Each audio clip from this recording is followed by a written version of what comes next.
Oh, there we go. I think that's just... Yep, now it's live. Weird. Technological difficulties, everyone. Gotta love that shit. Not saying live for me.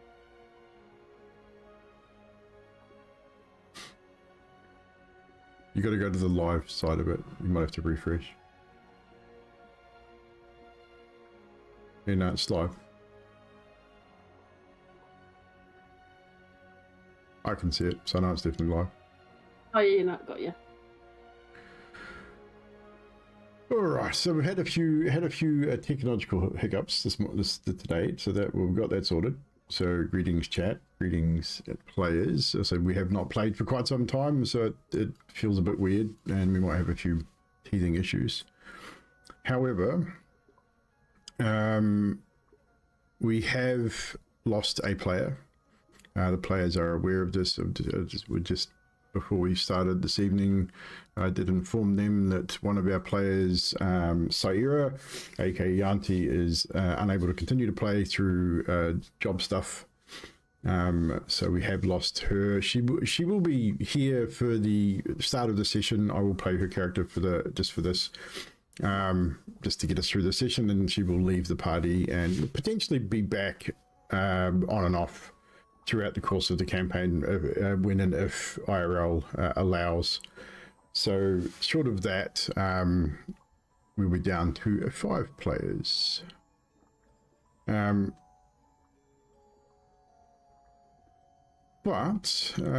we'll kick this off and we'll get started.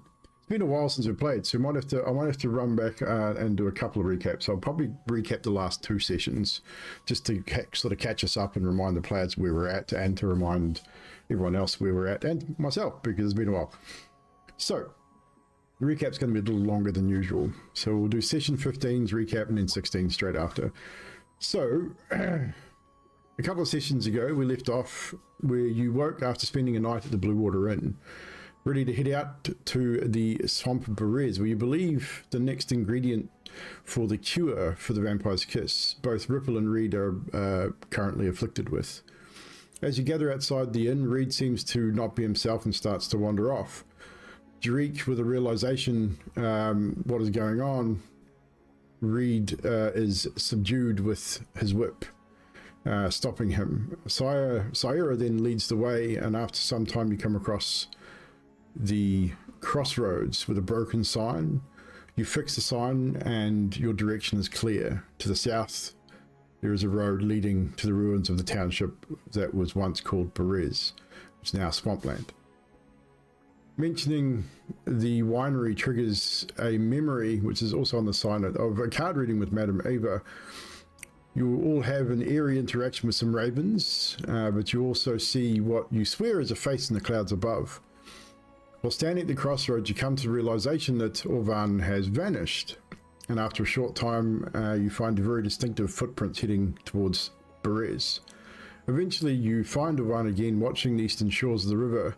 Knowing you don't have long before the sun sets, you need a place to rest. Orvan makes this point very clear. Saira knows that you can rest at Argrenbostholt, but rumours and stories keep people away from the place, as it suggested that it is haunted and the spirits here are quite malevolent. It is suggested that you move into the night and make for the old druid standing stones. Reaching this area where the stones are located, you need to cross the river, which is running faster than Saira remembers. So Jariq and Ripple, with rope in hand, head across, and then the rest of you use the rope to guide yourselves across the river, some easier than others. Once you reach the stones, you find it peaceful and safe. Ripple and Reid both feel a little uneasy, but are able to enter the circle despite their state. You all sit, eat and drink. Reid and Ripple both eventually start to feel sick. They both vomit and start to have seizures. Saira tries to heal Ripple, but the radiant nature of the spell burns Ripple's flesh. Arcos jams his metal arm into Ripple's mouth to stop her from possibly choking or biting off her tongue, and both of them start to change in appearance, becoming more pale, gaunt, more vampire-like. They both suddenly stop breathing, and to the group's horror, Ripple then blinks and starts to speak. But her appearance is vastly different. Orvan remarks that they've advanced to the next stage in their transformation. Reid suddenly attacks Saira. Luckily though, he stumbles. Arcos and Ripple jump on Reid and try to restrain him. Jarik and Orvan don't get involved. Reid breaks free and continues his pursuit of Saira. And as he does so, she reaches out and renders him blind and deaf, stopping the attack. Arcos goes off at Jarik for not trying to help. Reid then takes off and is gone for a couple of hours. Ripple eventually going after him, and eventually they both return to the circle. Sleep takes you all by this stage, with Reid and Ripple watching over you. The last session, however, we find you make your way southward to the swamps, as you just said. You made the standing stones. Eventually Ripple retreats into her bottle, fearing what she might do with the current condition she is in. Her bottle is then carried by, I believe, Arcos taking possession of it. And you head back towards the old township. You gather yourselves, make your way across the river, heading for the ruins. Reaching the town, you find the remnants of the old village, shells of houses, town hall, overgrown cemetery and churchyard. You start to search for the bloodgrass that you need for the cure, eventually finding it. Jarik grabs the plant and attempts to gather it, finding out quickly why it is called bloodgrass as the plant slices deep into his hand. You gather the amount needed, a few extra just in case, and start to discuss what to do next. When an eerie sound is heard by all, a ghostly figure is seen inside the old Burgermeister's manor. Approaching the threshold, a figure materializes in a horrible visage of a large man, entrails hanging from a large open wound in his chest and stomach.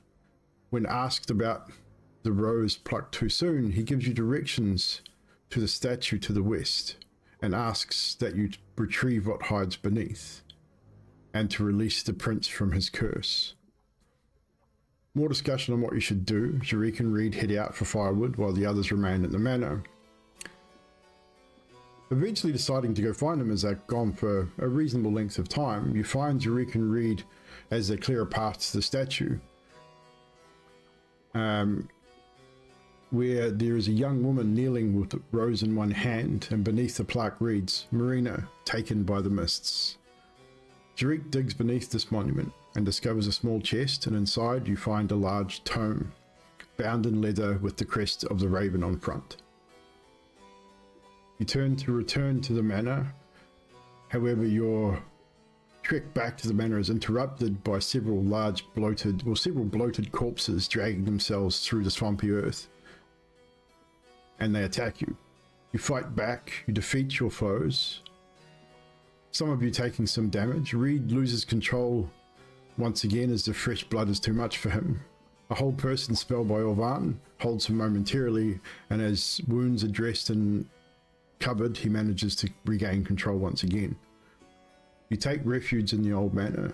Jarik studies the tome and is able to read the first part of the book. As the night draws in, Saira tells an old Vistani tale of a prince and how her people came to come and go freely from this place.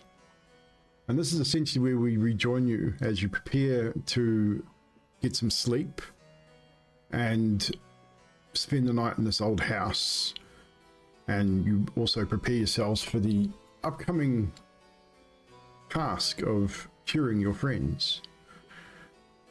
Saira sort of sits after telling this tale as the fire starts to flicker and die down a little, throws another log on it to restoke it to keep the warmth, as it does get quite cold out here at night. You're certain you're going to be reasonably safe here, although you can't be 100% sure. The sounds of the swamp, the bubbling earth, and sounds of, or the smells of stagnant water is still thick in the air. The fog sort of rolls in as the sun starts to set. Saira then turns to you, Arcos, and simply says, "Get some rest, you're going to need it. For in the morning I will help you gain the knowledge of your friends, the spirits, or guide you in your task into gaining what you need, I guess. We can do that during the day. That's super helpful. Less eerie in the I mean, day, we could do it now, sort of. if you wish. And you sleep. I mean, Jarik and them, they look real tired. So good time to back it in. Well, don't we need to do it before dawn? Are we going to wake up early? We need to be up early in order to do that. Yes, I think the potion requires the first rays of sunlight, so we need to craft it prior to then. So maybe tonight is the best option. Yeah, yeah. Atmosphere. Jarik won't mind. He'll be right. I'm currently reading the book because I think I remember I got some details about the book last time. You did. Yeah. You did indeed. When I find my notes, should have had these prepared. If you don't remember, I've got an item that I created in the sheet. yes, there is an item there. I also have a PDF here as well, which gives me all the information I need.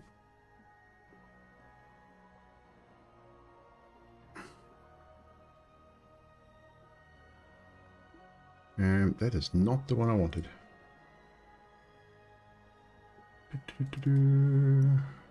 I will find it, and we'll touch on that as well. I wrote it down as the Old Tome of the Lord. I don't know if that's exactly what you called it. But... It's basically the Tome of Strahd is what it's called. But I have a different version of it. I think you described it as it was like their discoveries. It's as they were growing up. yeah, I mean, you haven't got that far yet. You've sort of deciphered the first couple of pages, which gave you some basic history. And when I find it, I think it's in my D&D books, because I'm using a different version of this than what's in the module, and I can't remember where I put it.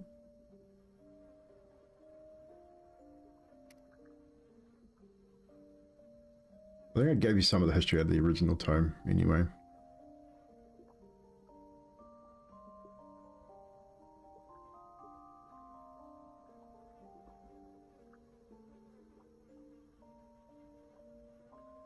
I will find it while Syrah prepares to help Arcos find some information that will be definitely helpful to you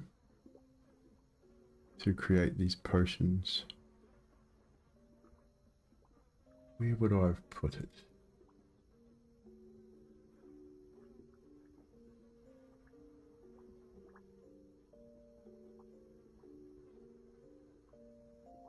Let's books.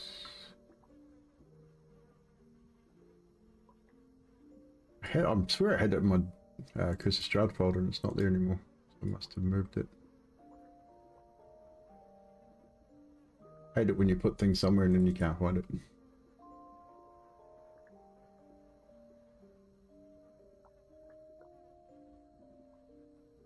That one tool you create for work and you don't think you're going to need it again, I know, but you right? save it somewhere and then you go back for it months later and you're like, where did I save that thing? And then you got to create it again.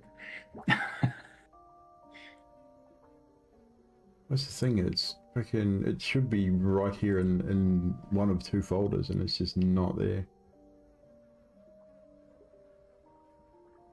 Even worse when you find it, you put it somewhere obvious like your desktop, then you can't find it. Oh, there it is. It's in the old freaking Curse of Strahd place, which it shouldn't be. So I believe I gave you.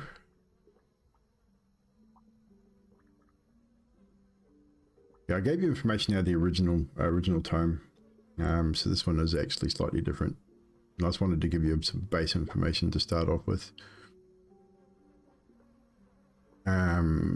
but you were able to read the first few pages anyway, which gave you a basic history of Strahd himself, based on, and it's very similar to what Sire has just given you as well. And that would have been the original. This one here, so I can quickly read through some of it again. So the book was bound in thick leather cover. Its pages of parchment are very brittle. Stains of age have taken their toll. There are several photographs at the beginning, but most of the wording was unintelligible until you actually sat down and started to study it. After an hour or so, you find that the words seem to come together in a way you're able to read them.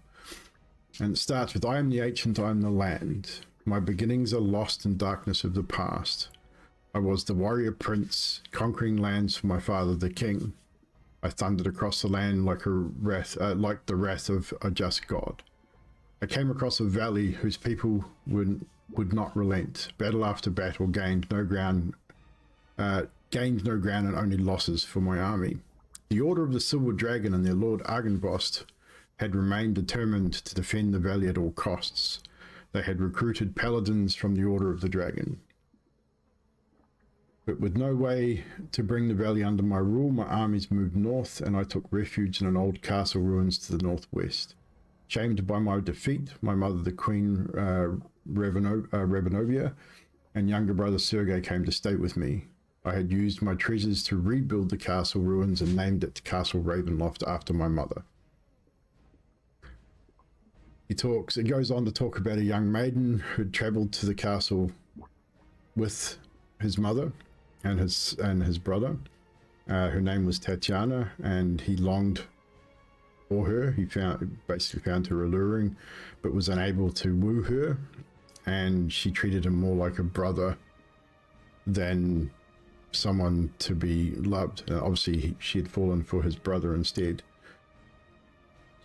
Goes on to say that after a time, some of it's not quite clear, and after a time his thoughts turned back to war, and he knew if he could bring the Order of the Silver Dragon to bear and win the valley, he could be named Lord of the Lands and perhaps win Tatiana's respect and love. And it's a lot of it's just past stuff as well. There's a little bit of stuff about him as a younger man, but nothing too clear at this point. That's about all you get from that. You did give me some benefits on the book, but I don't know if you said that I would have unlocked them or not. You do get... Shut up, phone. You did get, I believe... Where is it?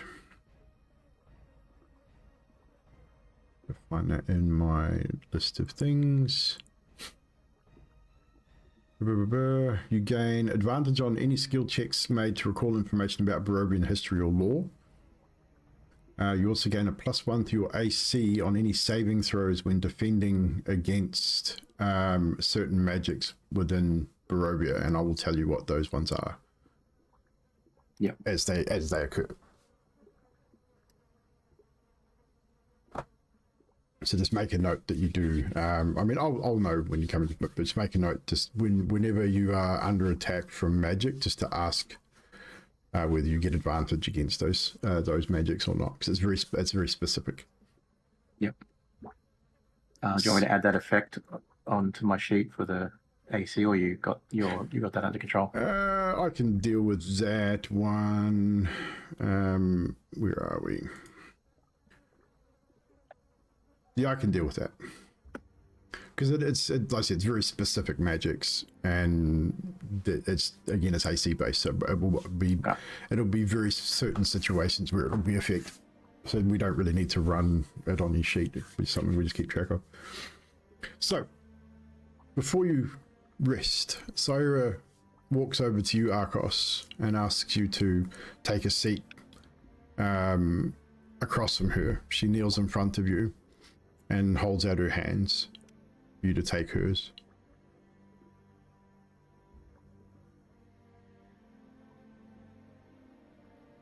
do I have to do anything special? Like, just, and he like puts his hands out.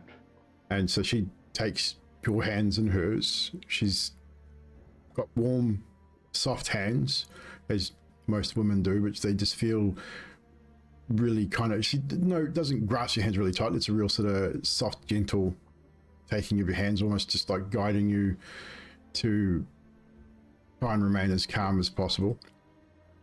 And she just simply, softly says to you, just close your eyes and concentrate. I believe you've done this before.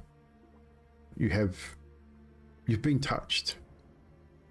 Just reach out to whomever you need to in order to gain the knowledge that you're seeking. I'll be here to guide you and to protect you so that you're safe. So it does that thing where you close your eyes like almost too tight.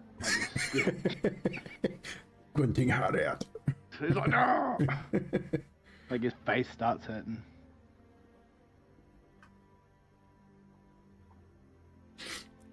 She slightly squeezes your hands, which is reassuring, and you lessen the tightness of your eyes because it's starting to hurt a little bit. Sort of just relax a little as she starts going into a almost like a chant, prayer-like chant, but in a language you're not familiar with. I don't think any of you are familiar with the language. It's a language of this land. It has almost a song-like cadence to it, very soft. I mean, she's a bard after all, so it almost falls into that sort of poetry style sound as she just starts to repeat a couple of phrases slowly over and over again. Arcos, you find this very relaxing. It seems to settle you a little, and as you start to reach out. Now, this is part of your history, like your character, what you're able to do. It's a feature you have, isn't it? Yeah. So you do what you need to do. Is there a role involved in it, or is it something you just innately can do? Yeah, something that, like, after a long rest, you can change. It's Whispers of Dead, isn't it? Yeah. Yeah. Currently set to athletics from Youngblood, I think. That's right. So you're able to change that yourself? Yeah. So what I'll do is I will get you to make a roll, but it'd be an advantage.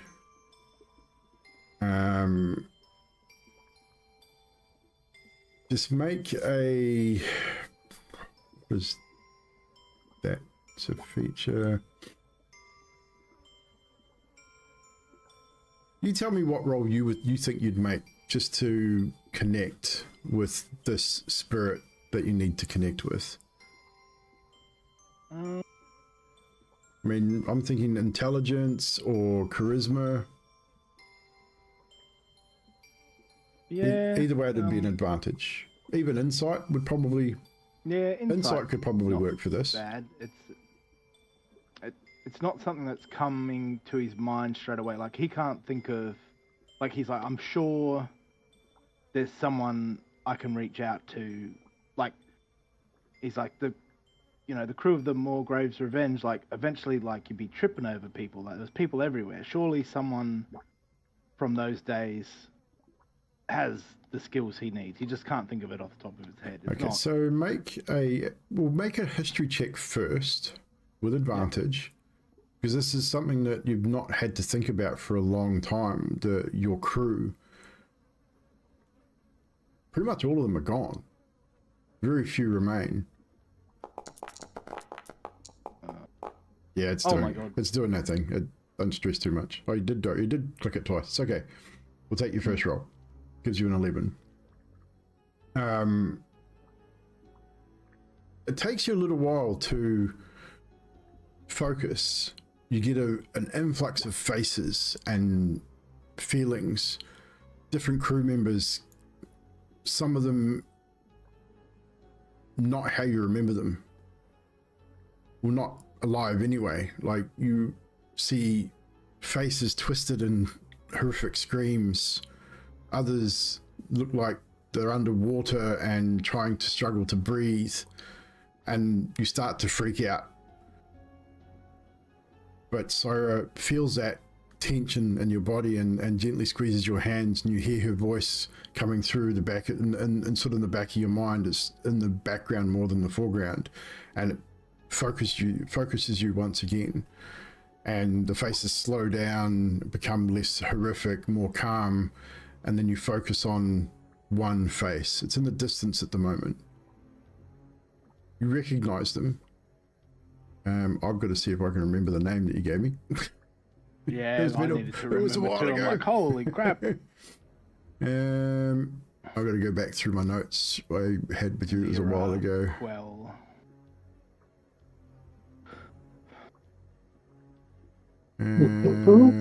Where was it? It was a while ago. Oh, there it is. yeah, 19th of July. Yep.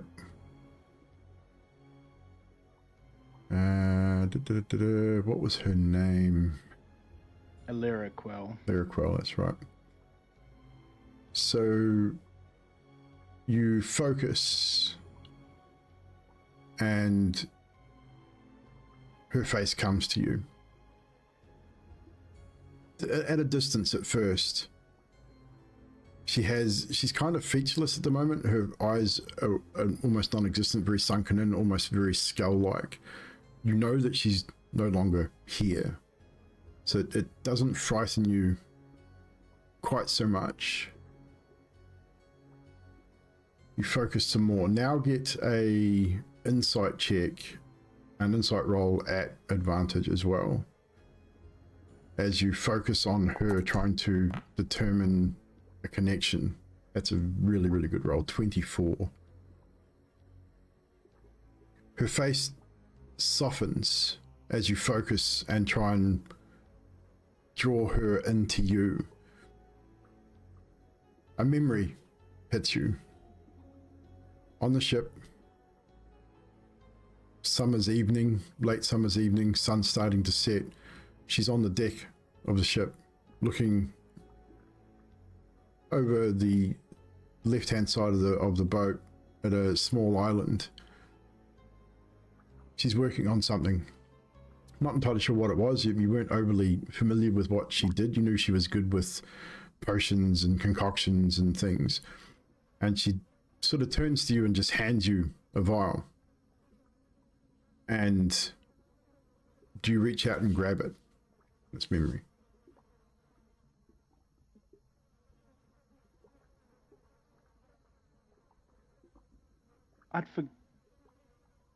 I'd forgotten you, how you. And then he sort of stops, and he remembers her a bit and how she'd be and how they were.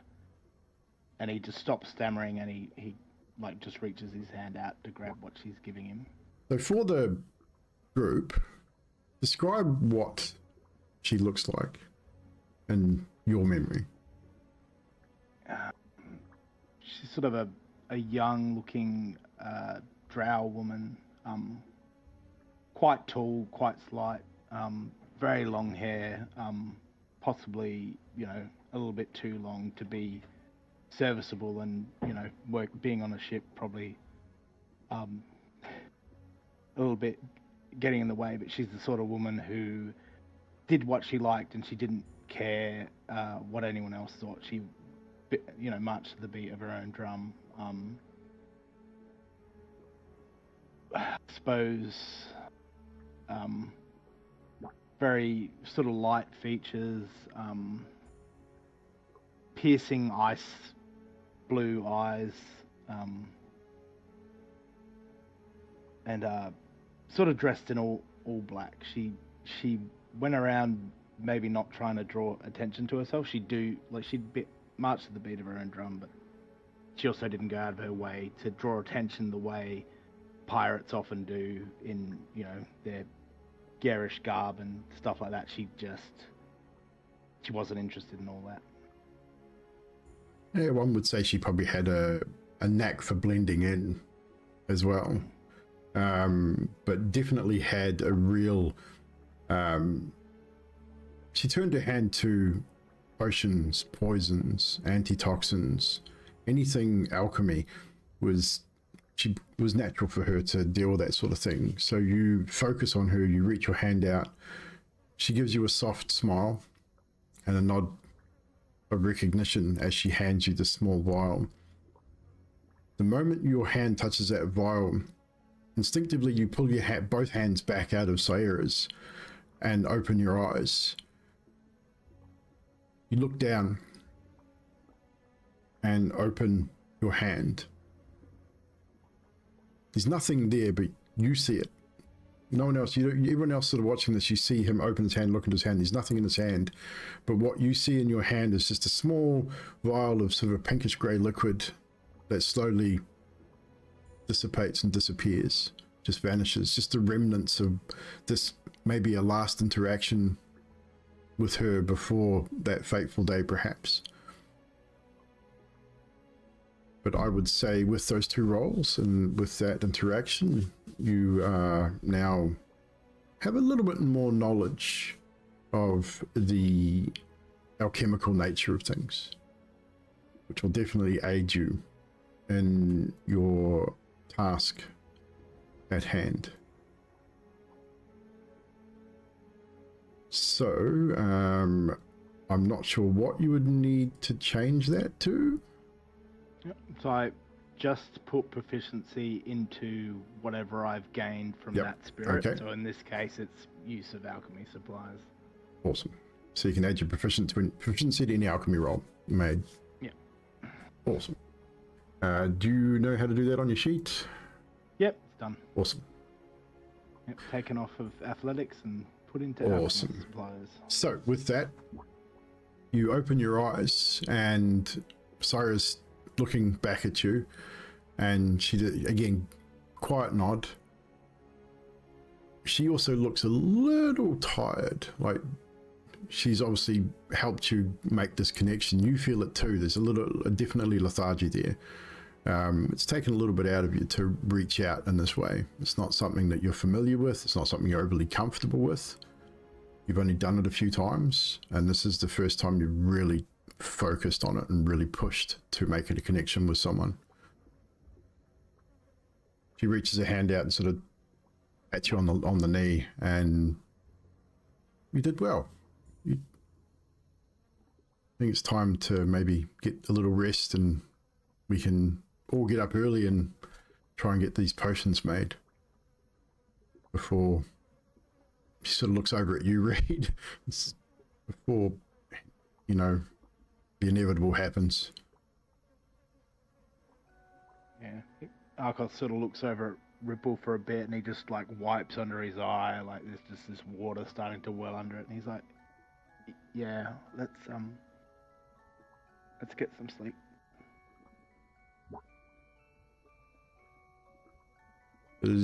With that, is a watch going to be arranged is the question. I was gonna say, should we You are out in the wilds of Barovia, in a swamp that you're not familiar with, Bye.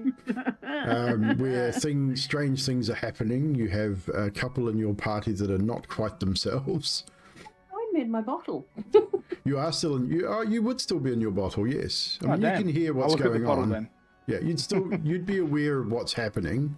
You can hear what's happening outside of your bottle. So if you wanted to re-emerge from your bottle, you could. Otherwise, you can remain in your bottle. It's up to you. I'll jump out and, I'll reappear and say, would you like me to take a watch? Cyrus sort of says, maybe one of us should watch with them, not them on their own. I think I would I can hold somebody, so if we need that, or if we need... What else? I can try blind. not to say I want to hurt them, but also. You really like to hurt them. Actually- I mean, Ryan, just out of curiosity, just because there's something you just said there, roll an insight check for me, or roll intelligence. Just with something you just said there, knowing with you knowing what is happening to these two, just a straight intelligence check. Oh shit! Sorry, intelligence.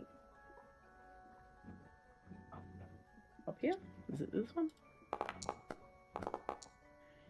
That would be that one. 10. That's all you needed was a DC 10.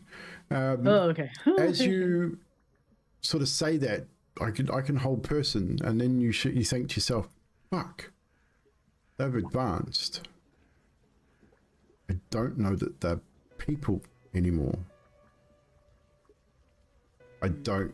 You're sort of a little. You're not 100%, but you're concerned that a hold person may not work on Reid or Ripple anymore. I don't like this game anymore. I don't want to play. No. Why? All right. Well, fuck. It's just an inkling, like you said. You're not 100% sure, but physically, who will be able to? I mean, Reid's our big one, right? Reid is the strongest of the group. Maybe Yes. not that big. But I don't mean fat. I'm sorry. I'm just a little guy. Like me. I mean, 5 foot. No. let's do a calculation. Dawn is. Does this mean we need rope again?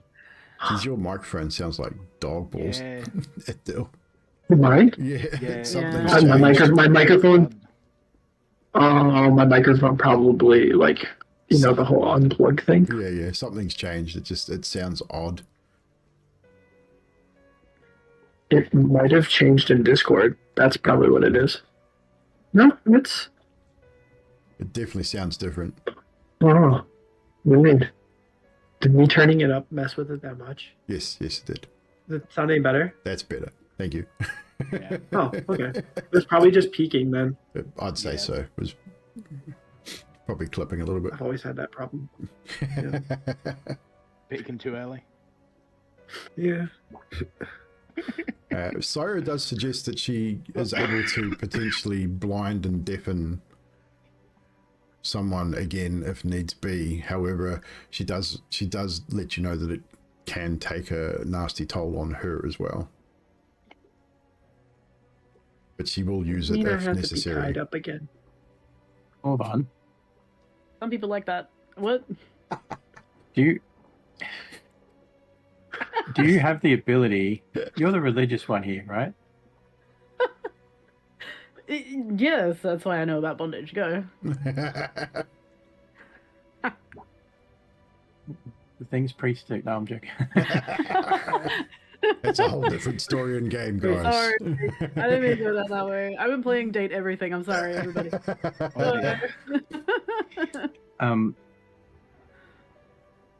Do you have the ability to sanctify water? Make it holy? Ooh, that is a very particular spell. I don't know. I might have to check if I have that somewhere. I Can't think just you sprinkle have. salt around I here or think you something? have the ability to get it, but I don't think you currently have it prepared. Yeah, it's a ceremony spell, isn't it? Yeah, it's either ceremony or something. Yeah, I think it's one of those spells. You definitely have the ability to do it. You just don't have it currently prepared. Would salt help? Because I do have the ability, but Yeah, I can't. ceremony. I don't have the materials right now, Oh. and it costs. It consumes the ingredients if I cast the spell, and I can only use it for 10 minutes. It gives somebody protection against evil and good. Oh, you just after that? Because I have that. Well, wait, that's detect. Don't worry about it. No, I don't. It's been See, a while tag since we team. played chat, okay? Like, we've got to get into the swing of things again. I don't know how to do anything. You detect it, and I protect it. Yeah. I have a question. Yes. Wee.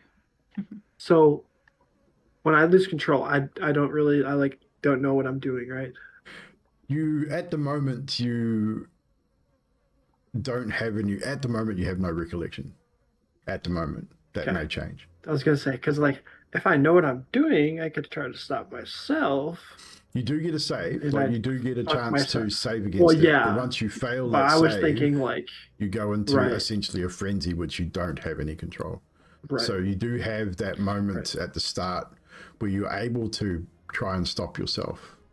But once you fail that roll, you Right. no longer have that control without certain things happening. Right. I was just thinking I could just fire ruin myself, and then I'd be on fire with chains. I But mean, that would it's fuck potential. me up majorly. And I will remind, while I remember, I will remind everyone we do have luck rolls. If you do fail a roll, are you able to use your inspiration to re-roll a failed roll? Chat, we do have channel points. I've added them back in. 10,000 channel points for an advantage for the players or an advantage for the DM. It's in the channel points. Players, you cannot use them, just so you know. You can't use them to help each other. All the points. So chatters, if you're out there, you can give the players an advantage, or you can give the DM an advantage, which is one we can use. There will be a sort of a soft cap on how many you can use, but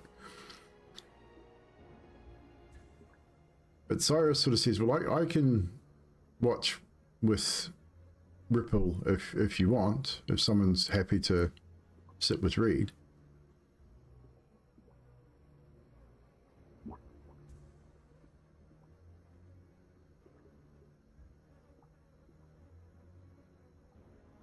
Either could work, I suppose. I can stick with Reid. Are you gonna tie me to a tree? No. Tying I- you up worked Okay. so well last time. Arcos Yeah, has gone that's to true. sleep, by the way. He just Yeah, I mean, Arcos, you'd be that was after pretty the well fact. sapped anyway. Even Syrah, even though she's a little sort of tired herself, she's happy to sit up and take that first watch with Ripple. There will need to be a third watch also to get through the night. So if we go, Stay up through it. so again, any who like if those on second watch decide to stay up through that watch, you will gain a level of exhaustion. Just Well, I don't have to sleep. I thought. somebody Technically, with the technically, you don't have to sleep. somebody with the near ability to change might need to be up closer to dawn because you guys know when that's going to be. Yes. About- You do need to be up according to earlier my than notes. dawn, so it's going to take you an hour to create these potions. So you need to be up at least an hour before dawn, which it's easy enough done. Between Ripple and Reid, they would be able to tell whoever's out there that, I mean, they'd probably know when dawn's approaching, and they'd be able to give you fair warning. Pans. So, I mean, obviously we have no alarm clocks or anything like that, but Ripple and Reid in their current state would definitely have the ability to warn you that dawn is coming. I'll get Sayur's tambourine. And that works. So, Sire is happy to take first watch with Ripple.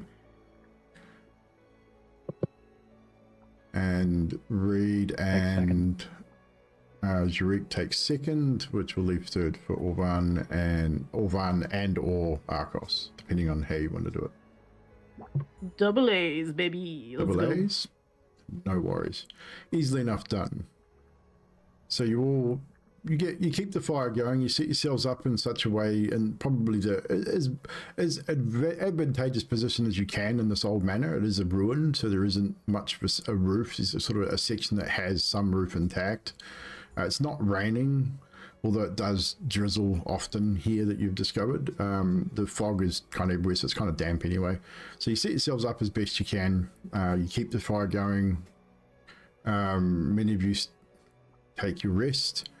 And Syrah and Ripple, you are on first watch. we're going to sort of expedite this because I mean, we've done a few watches now already. We don't need to go through that every time. This watch will go with relative ease. There's not going to be too much happening. Syra seems very quiet, Ripple. Very distant. You know that she's kind of tired from dealing with helping Arcos with his little ritual. But she seems to be sort of standing at one of the old windows and looking out across this land back towards Vallaki. She definitely is not herself. Very quiet. And she has been a little bit since leaving Vallaki anyway. Like there's been you would have been aware of the incident at the blacksmith when you were all there with that. The blacksmith was kind of negative towards the Vistani people. You know that she has relationships with them. That's her family. She was rather upset and she did leave when talking to him. How you deal with that's up to you. But she definitely seems a lot not herself.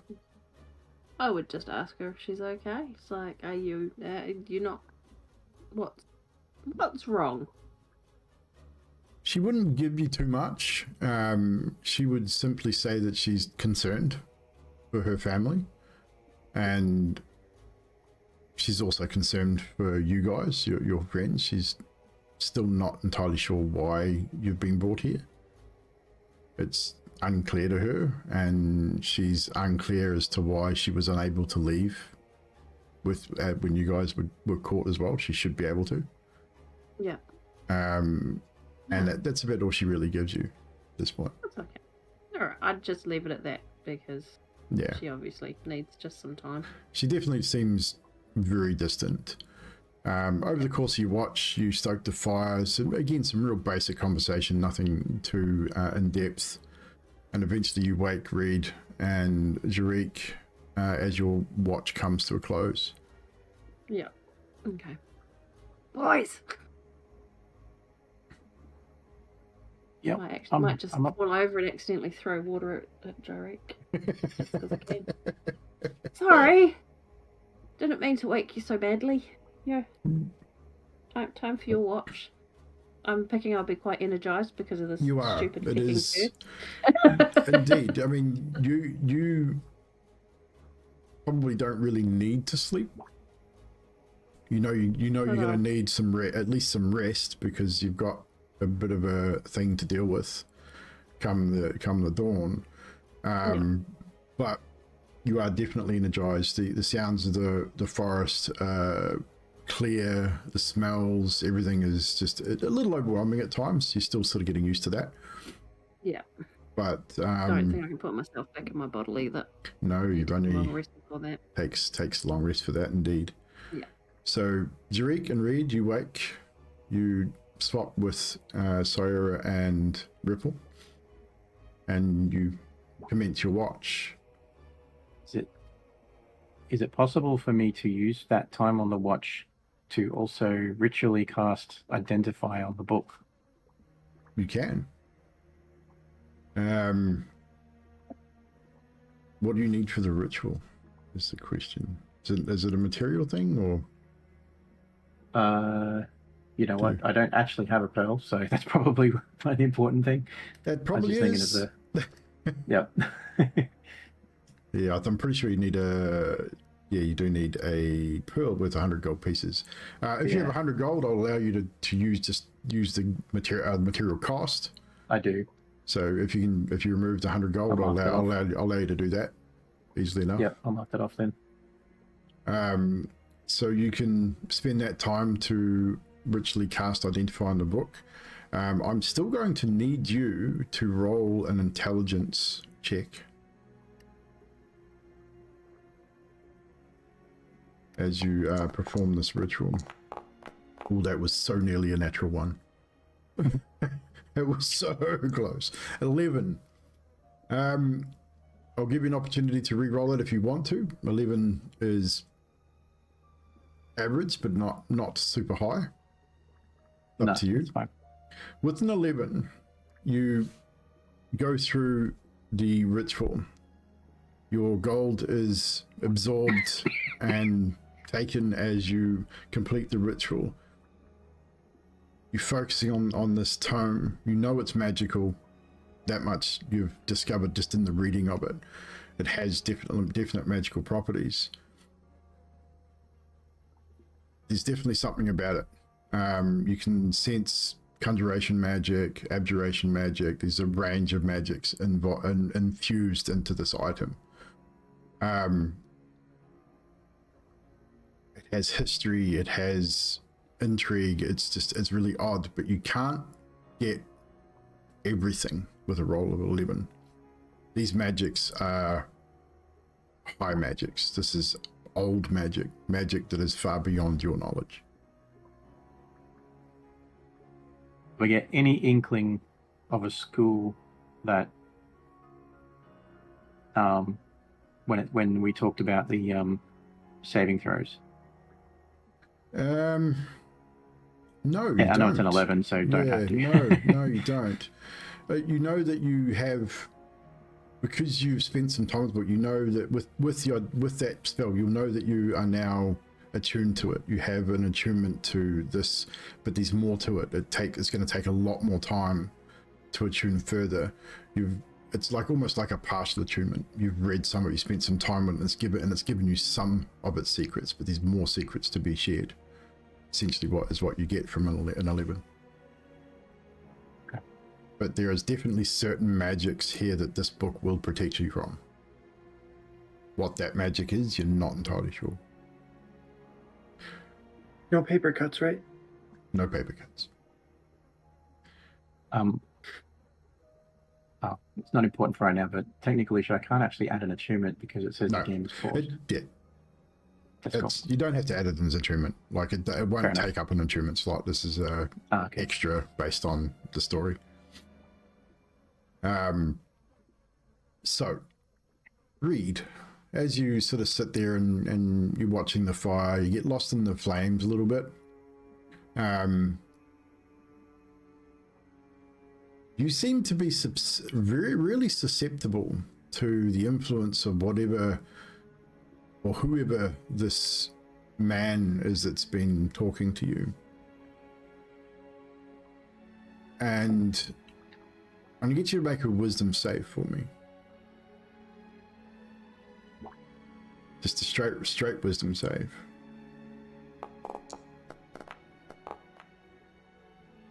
13. Not terrible. Not terrible. Not great, but not terrible. As you're sitting there sort of staring into the flames, you feel a presence, a pressure on your mind. What is Reid thinking at the moment? What do you think Reid is going through Reid's mind as you sit and sort of watch the rest of your companions sort of sleep, knowing what's going to be happening in the morning? You know that they're going to be working on this cure. What is going through Reid's mind Reid right now? Doesn't want anyone to die. Anyone in particular, or just anyone in the group? Anyone. Because the guy, like the last time, like that's been on his mind since the night at the Druid Circle Yeah. when he talked to the guy. And he said that everyone would die. He did. So it's like that's what's been on his mind like this whole time. Does Reid want to be cured? Is he thinking about that? Knowing the strength that he has in this state? Yes, he does. But he also doesn't want anyone to die because of it. And that's what he's thinking. He's like, oh. So safe to say he's probably a little torn still. Like he obviously wants to be cured, but he Oh, also he wants kind to of be likes cured. it Yeah. too. Yeah. Okay. Yeah, cool. With that, your guys' watch comes to a close as Jarek seems to be in his own space, focusing on this book. You sit there and watch the flames for a few hours. You watch Tariq. There's probably something I would ask him before the watch is over. Go for it. So, Reed, Yes. if that happens again to you, what do you want us to do? I don't want anyone to die. What if it meant saving our lives at the cost of yours? I mean, I'd save my life at the cost of one. I mean, if I had to kill someone to save 3 lives, because who knows? Like, if I kill one of you, is it going to be enough? Am I going to kill all of you? Because I decided not to act when you went that way because I figured it was up to you to show what you wanted. I mean, I didn't want this in the first place. I didn't ask to be bit.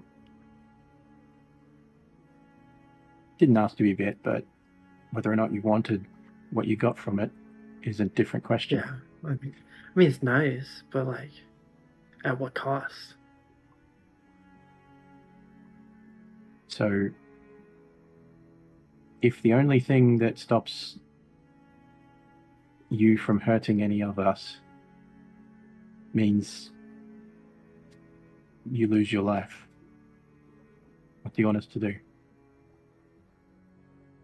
Kill me. I mean, if someone was trying to kill you, I'd kill them, right?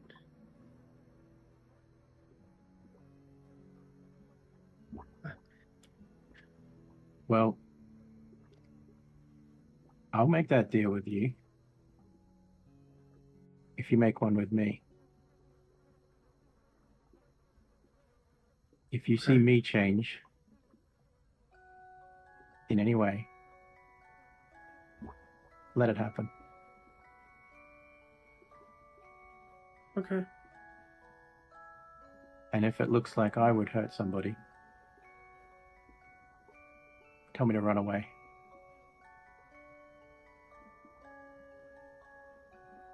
Okay. I can honor that.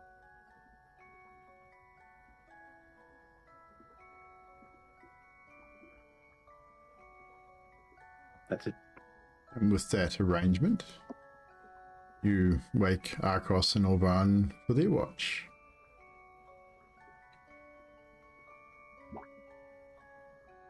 Is there anything Arcos and Orvan wish to talk about? So if you were gonna like die, would it be like bad? Like, would you want me to kill you? If you were gonna kill other people, would you want me to kill you? No, help me kill the other people. Oh, what are you talking about? I need some help. I'm only one rabbit. Oh god. All this time I thought you were a hare, not a rabbit. Let's not grasp ahead.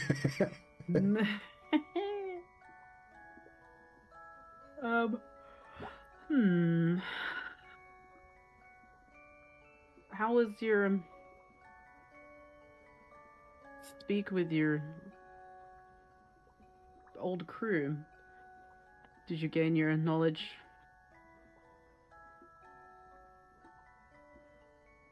Yeah, maybe a bit too much. I think she's repaying me for forgetting. She's constantly yammering. Kind of Your old crewmate? headache. Ugh. Yeah, she died, and I didn't want to let her go, and instead I let her go by forgetting her, and she kind of died twice. It seemed like the right choice at the time. Do you think you forgot? I You, forced you myself to forget. I mean, you obviously remembered a little bit, though. She was in your memory there to conjure up in your brain, right? To get all the knowledge that you needed.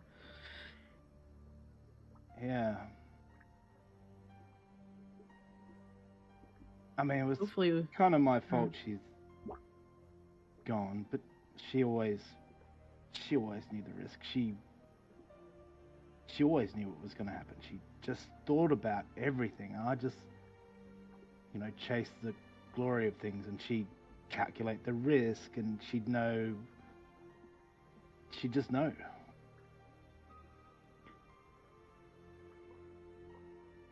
she sounds like a really good crewmate and a friend. Mm. Yeah. Now you get to use her knowledge, though, so that's good. It'll go on with you. Yeah, it'll help. It'll help Ripple. She's the only one left now. But you saved How her, are you? right? How are you doing?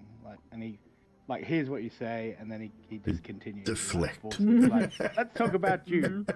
Let's not talk about me. I get it. I understand. So anyway, if you were gonna kill people, oh,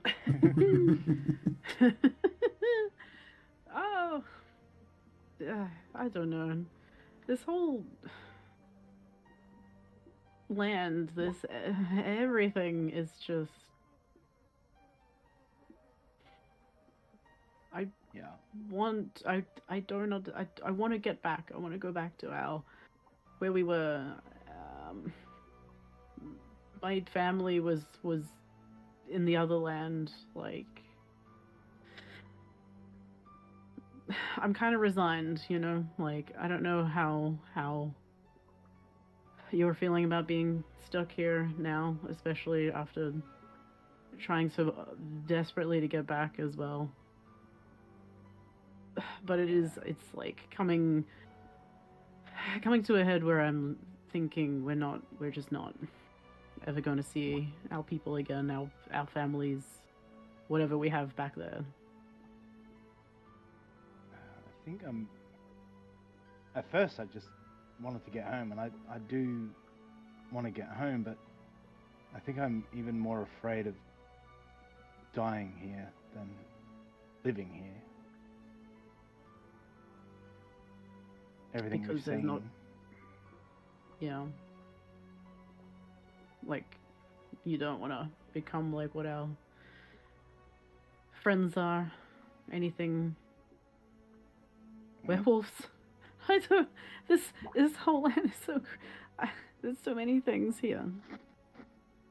I don't think the dead rest here. I don't think things end here. They just continue, and that's terrifying in a way that I never really thought of before.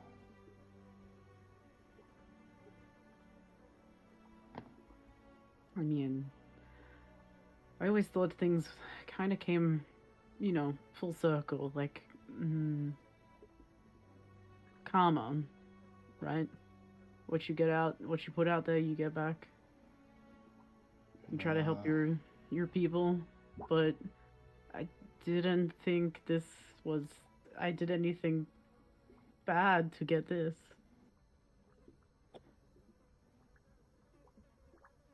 Some things just kind of fucking happen. I think. I mean, you've got your god, right? I mean, one of the gods. There are many. I do. Mm-hmm. And they have a balance as well, like good, evil, good luck, bad present luck. in this place? Your gods? Your god? She's made herself known that she's here somewhere. At least not too distant, but I would assume I wouldn't be able to use any of my abilities if she was nowhere. Yeah. Maybe that's something we can hold on to. That's hopeful, I think. That she's not far away, or that there's some other beings here other than this prince, this almighty prince looking over everything. I mean, I'm hoping he can help us. Like, everyone said, like, he's the dude to see, you know, I think even Sayera was like, you know, you should see that dude, like, he's the guy, he'll get you out, like, he knows. Mm-hmm. He might have made some way of getting through the barrier we can't get through to get back to our land. I don't think it's a bad idea. I also don't think it's a bad idea to make deals to get out. Yeah. Anyway, we should probably get everyone up. We've got to put this stuff together. We can't mess this up. No. Have we got all the ingredients? Dude. Did we lay them out? You can start preparing them. Like, you guys are on your final watch, so you can sort of get an idea of what the time is. It's not like overly bright here, but you can tell when the sun's starting to rise. I would say that about a couple of hours before sunrise, both Reid and Ripple start to stir. They're not really sleeping anyway, but they sort of wake themselves and start sort of milling around the camp and let you know that it's getting close to sunrise, and now's probably the time to start creating these potions.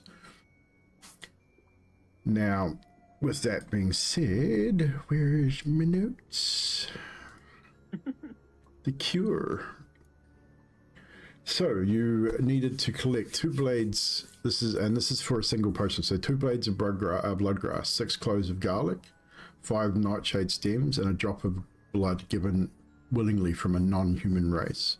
You have non-human races in your group, so a drop of blood is easily got. You have enough to make 2 of these. A few extra bits left over, maybe for another 1 if you're lucky. The potion must be mixed at dawn's first light and requires the alchemy check with a DC, which I have set previously to achieve. Now, with Arcos's current skills, he is able to add his proficiency to his alchemist tools set, and I would say it'll be a straight roll at this point. Who else has alchemist knowledge in the group? No one else has alchemy skills. I think Ripple had maybe? Or She's no? got herbalist skills, so she was able to she was able to identify the plants easily and things like that. So the process is going to be a little different. So I get double proficiency with a tool. Yes. Which tool though? Did you Any tool. Did you choose your tool? While wearing or carrying an object inscribed with this rune, your proficiency bonus is doubled for an ability check you make that uses your proficiency with a tool. That's how it's worded. With a that's tool. That's why I get double. That's why I get double with my smith's tools, but the way it's worded, it says with a tool. I will make a ruling on that you've chosen your profession as a smith, so you get double proficiency with that's kind of what I set figured. of tools. Right. That's how I will rule that. Makes sense. For future reference, we may look at that a little differently, but for this particular situation, we'll make that ruling for now. So I cannot find skills. I'm so sorry. Oh, is it under features? It'll be under your right. If you go to your first page, under all your skills, you've got dice. You got leather. Actually, you got a lot there. You got leatherworking tools. Oh, skill. Oh, I see. Yes, so you've got leatherworking tools, smith tools, and thieves tools. How did you get proficiency in all of that? I don't remember. We'll have to have a look. We might have to have a look, and I'll have a look at your sheet later and try and figure out where that came from. Because land vehicles we don't even have. I don't know how you got a proficiency in a land vehicle. I also don't. I mean, I can Some of it wheel will a be car. part of your folk hero. So you get skill proficiency. So you get. Okay, so your land vehicles comes from folk hero. Gotcha. I would say I don't think it's that. So. some of it will come from your half elf as well. Yeah, so you got smith tools, thieves tools, leatherworking tools. So we might have to look at removing. I'll have a look to see where it's come from on your sheet, and we'll go It from may there. have just been the upload that we did before. Yeah, maybe, possibly. too. That's all right. I'm gonna But say you don't have alchemy tools, so you can't help on this one. So, Arcos, Wait, I can help. I can guide. you can guide as well if you want to cast the guidance. You are able to. You are definitely able to cast guidance on Arcos. I would say for the first part of this, your alchemist role is going to be at advantage, because the first part will heavily involve herbalism skill, which Ripple was able to aid you with, and that's just gathering the ingredients, preparing them to put through the alchemy set to actually create the potion. So there's going to be 2 roles for this. So I'll get you to make We got a long rest, right? Yes, yes. Make your long rest first. Thank you for reminding me. Otherwise, I forgot. I just want to heal. Yes, long rest yourselves. I will give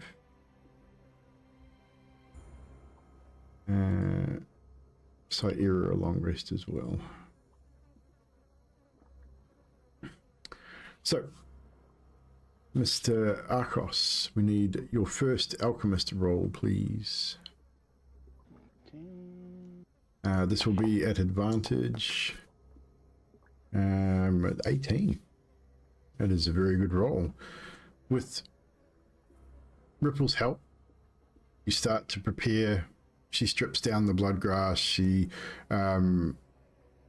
crushes the nightshade stems in a mortar and pestle while you start preparing the various vials, the couple of vials you're going to need, and you start setting out the little beakers and get a fire going to start boiling down the ingredients. Who is going to provide the blood? We need 2 drops of blood given willingly. Technically, my wound is still open, so Yes. Arcos will shoo you away. He doesn't trust your blood. Like, legitimately, you've told us you were cursed. That sounds Okay, that's fair enough. So you And with refuse his blood?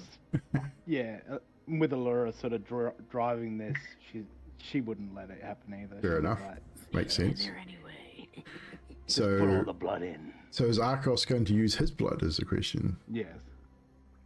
So 2 drops of your blood added to the mixture. With that, you feel her working through you. Your hand's not your own. It's her hands. It's like you're watching her work in her lab aboard the Revenge.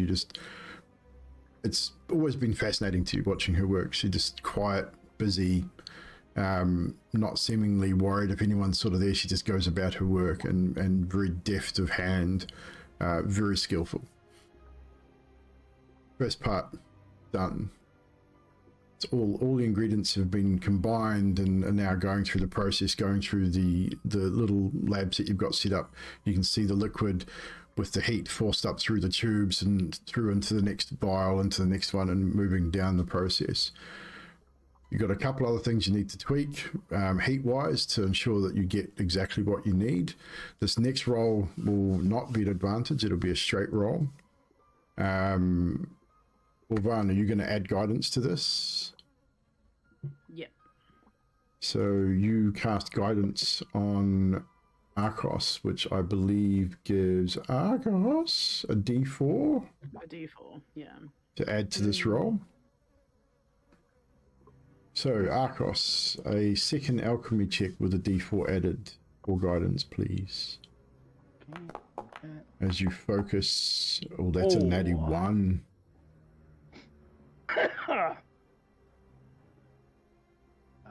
Please take my luck roll. Ripple offers up a It's a luck 5. roll. Yeah. At best. Yeah. This is for making both at the same time as well, or are we just doing one? This is for Both at the both. same time? This is for both. This is Okay. making enough to do both potions. So Double batch. re-roll that. Ripple has offered her luck roll. And add your d4 on top of it. It's 13 plus a d4. That's good. That gives you 17. So with a 17, with that slight fumble, you're tweaking the pressure a little bit. The pressure's a little high, so you turn down your little Bunsen burner, which is running off a little oil vial. You close off the valve a little bit, and you close it off just a little bit too much, and the pressure drops rapidly, very, very quickly. It surprises you, and you deftly and quickly readjust the heat and the pressure builds back up. You adjust the valve to let some of that pressure off, and you're so close to destroying this whole thing. You're so close to having your alchemist set be destroyed. That pressure build up and sudden pressure drop off.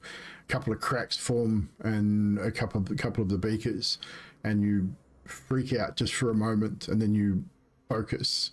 You rely on the knowledge of your former crewmate, and you focus, and you're able to. In his head, he hears, "Don't be so fucking hasty, you idiot."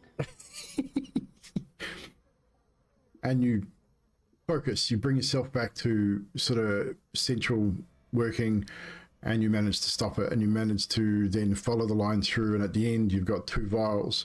You fill the first vial, hands shaking slightly as you do so. Fill the second vial, you cork them both, and you take sort of half a step back, holding both vials up, and you sort of look as you can see now the glow of the grayish purplish glow behind the cloud cover of the sun beginning to rise. You walk over to where Reid and Ripple are. You hand a vial to Ripple. You hand a vial to Reid. Reid and Ripple, you now are very aware that the sun is approaching that sunrise. You know you need to wait. You can't down it just yet. You need to wait till that sun sort of crests the mountainous range in the east. That's right, rises in the east. In the west. You know you got to wait for that sort of first ray of sunshine, even though there's no sun here realistically. You can feel it. You know it's coming. You both wait. Everyone else is sort of standing by. What is everyone else doing? Cyrus seems to be very, very quiet in the background.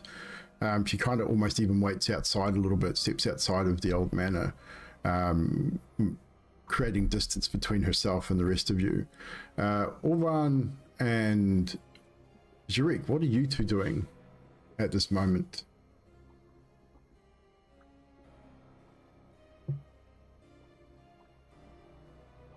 No, you go. I can see you. No, you go. No, you go. No, you go. No, you hang up first. No, stop. Ladies first. I feel like, because I'm like I would have been, I have to touch for guidance. Yes, Like yeah. I'd be close to Arcos.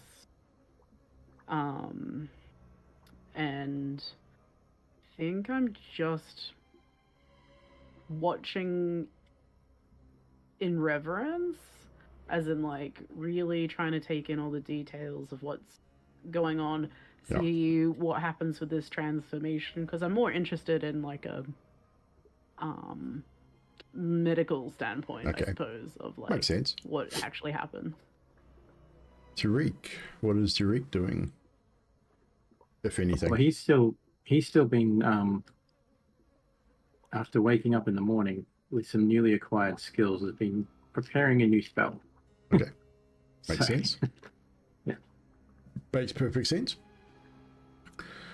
Arcos, you've handed the potions off to your friend, your very good friend Ripple, and your newfound friend, well, not so much new, but another acquaintance, probably not as much of a friend as Ripple is, but you've handed the potions off to them.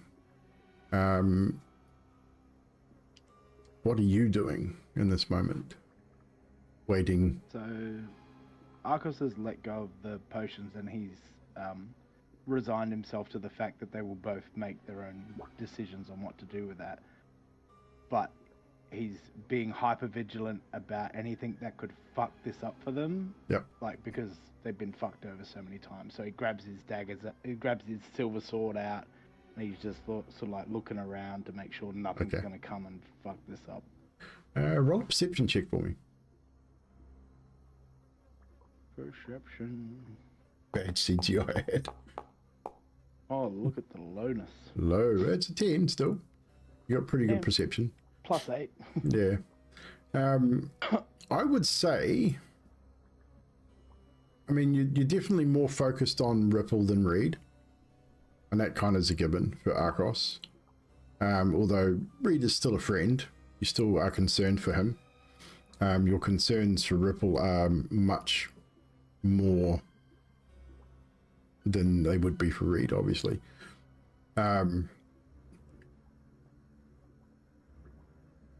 What you will notice over Ripple's right shoulder, as you're sort of looking out, sort of having a quick glance around what you can see through the ruins, one of the scarecrows from outside that you walked past as you came into Berez itself is not where it was yesterday. In a different place. Not much different. Maybe a few feet. But it's definitely not in the same place it was yesterday. Which is it strikes you a little odd. But with a 10, you're probably not overly concerned about it. You have other things that are more of a concern, but it is something that you sort of take note of. But it's definitely, it looks like it's in a different position than what it was the day before.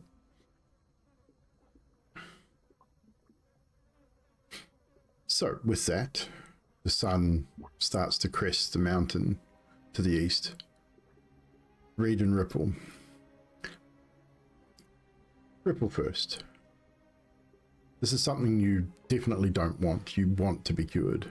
You've made that quite clear. Yeah. You uncork the vial. As you go to put it to your lips and drink, however, I need you to make a wisdom save.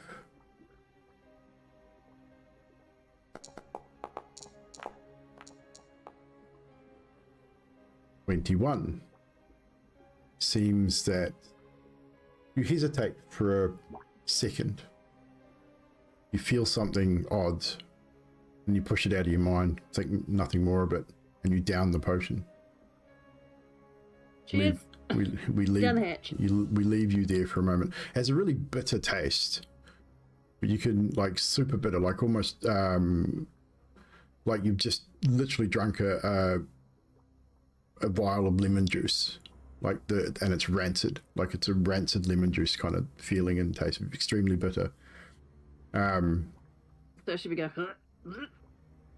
Yeah, you managed to keep it down. But it's not nice. Reid. I walk over to Reid and just give him a squeeze on the arm and stand just slightly behind him. Okay. Reid, wisdom save from you as well, please. Flip the coin for this too. Your DC is slightly higher than Ripple's because of previous events. I flipped the coin for if I'll use my advantage too. So Hey, it's up to you whether you do or not. 12. Are you going to use your luck or no? This is your choice to use it or not. Someone else can use it for you. Use theirs for you if they wish. yeah, It's up yeah, to they you. can. Yeah, Arcos is gonna, like, so he's sort of relaxed a bit on Ripple. He's like, think about this, Reid. You can see him hesitating, like he's holding it, his hands on the cork, and he's just. But how cool would it be to be a vampire? he's in that sort of throes of do I, don't I kind of situation. So, Reid, you can re-roll that. I believe Arcos is going to offer his roll for you. That was Oh, worse. That was worse. Reid, You stand there, vial in hand, hand on cork.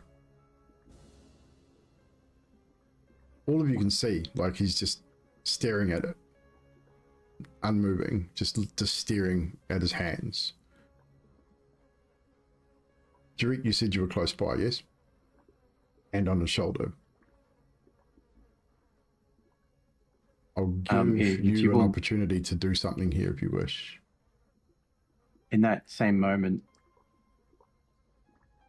Reid, you'll notice that my fingers that are grasping your shoulder, you feel long fingernails grow.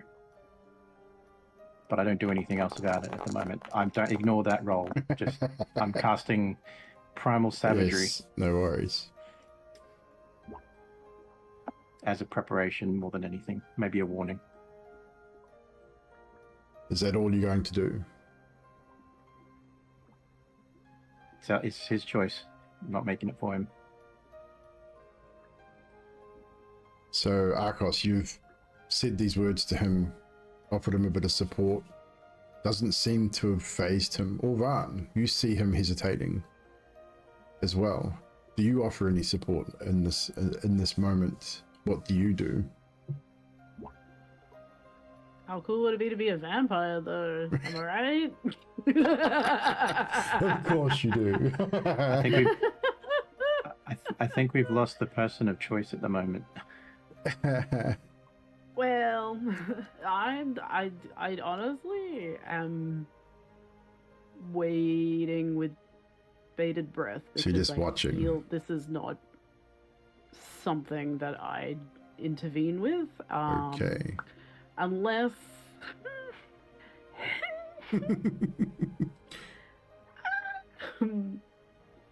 I'll hold on to my holy symbol. Yep. And I'm going to see if there's any sign or indication of. Oh, goodbye.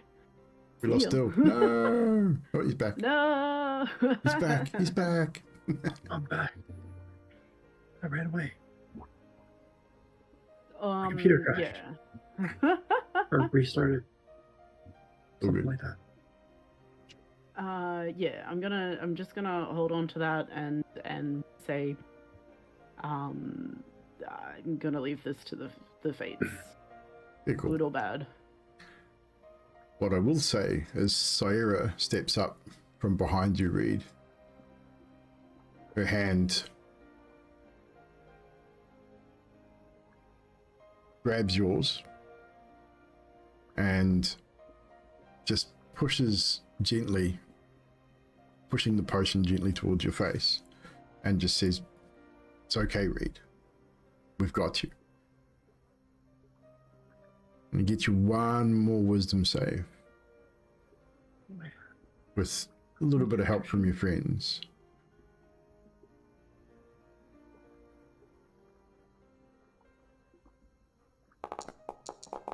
You can't. Oh, Natty 20. Look at never that. mind. Finally. I was gonna say, can I guidance that? Good little, Fuck, just never a little mind. persistence.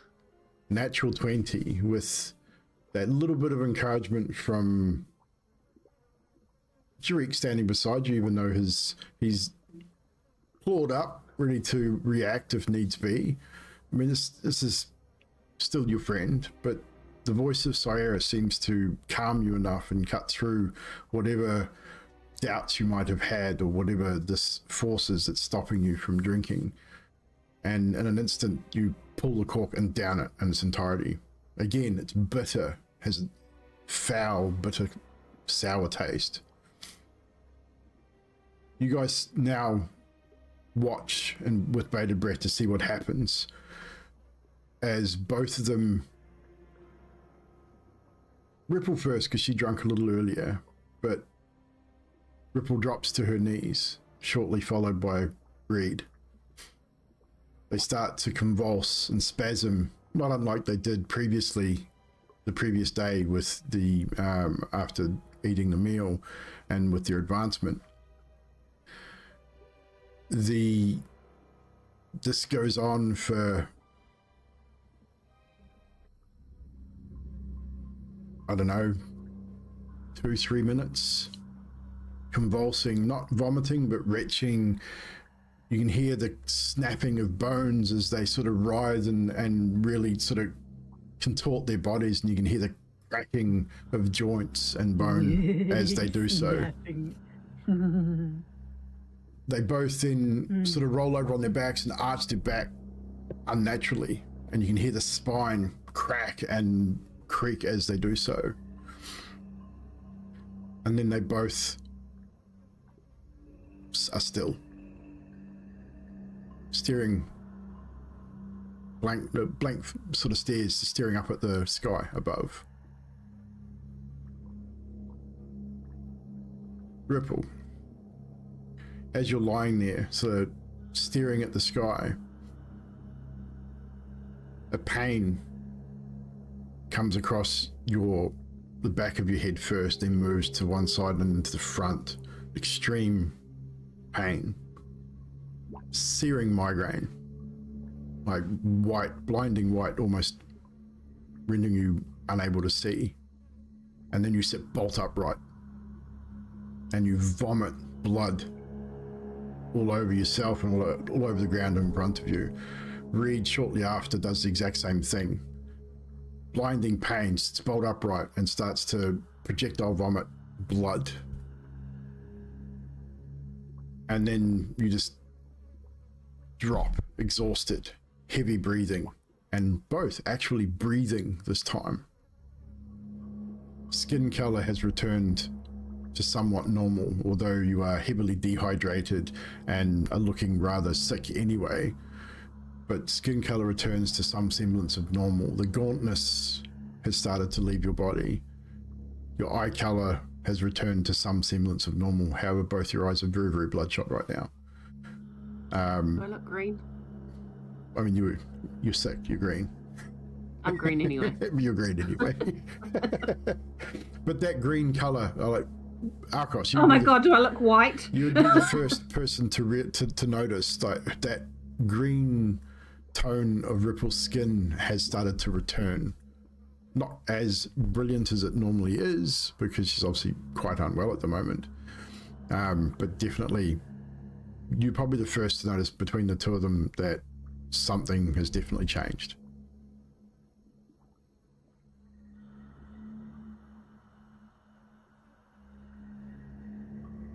I give a gentle pat on Reid's shoulder. And then I turn around and find a stick on the ground. And I'm drawn to etch something in the dirt. I don't even realize that I'm doing it, but I write something in a language I've never written in before. And it just says, it works and it's here. And the message is in Druidic. Ah, makes sense. Ripple, you're not a druid, are you? No, you wouldn't be able to read that. You're not a druid. No one else is a druid. Okay, so no one else can read it. Duly noted. Druidly noted. Druidly noted. I drew it in the sand. Now that's the best one you've done yet. Someone take me out Come of on. Please. I can't even give you a strike for that one because that one actually was pretty good. Arcos, what are you doing? Your skin color's getting better. Look, white is not your color. It's more my thing. Yeah. I would say you both still have that headache. Your bones are aching. Your joints are aching. You now no longer hear the sounds of animals, and you don't hear the heartbeats of your friends. Not really the warmth of the sun, but the daytime is a comfort to you as opposed to being uncomfortable. I'll just reach out and tap Reid because I'm thinking he's next to me. Well, Do you hear that? Pretty close. Do you hear that, Reid?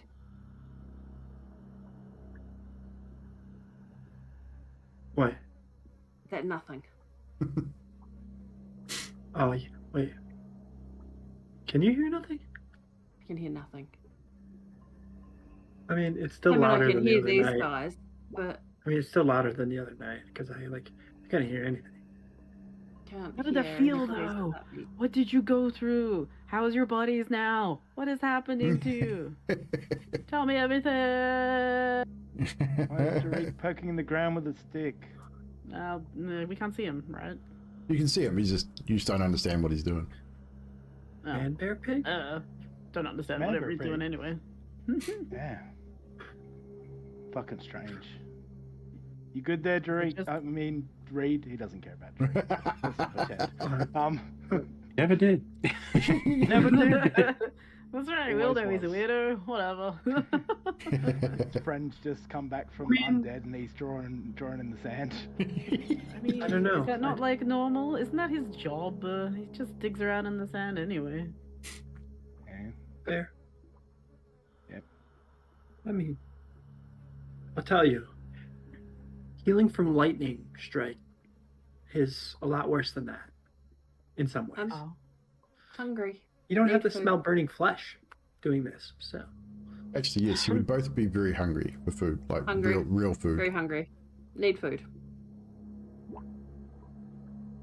and not raw deer. Yeah. I mean, I guess it's breakfast time, right?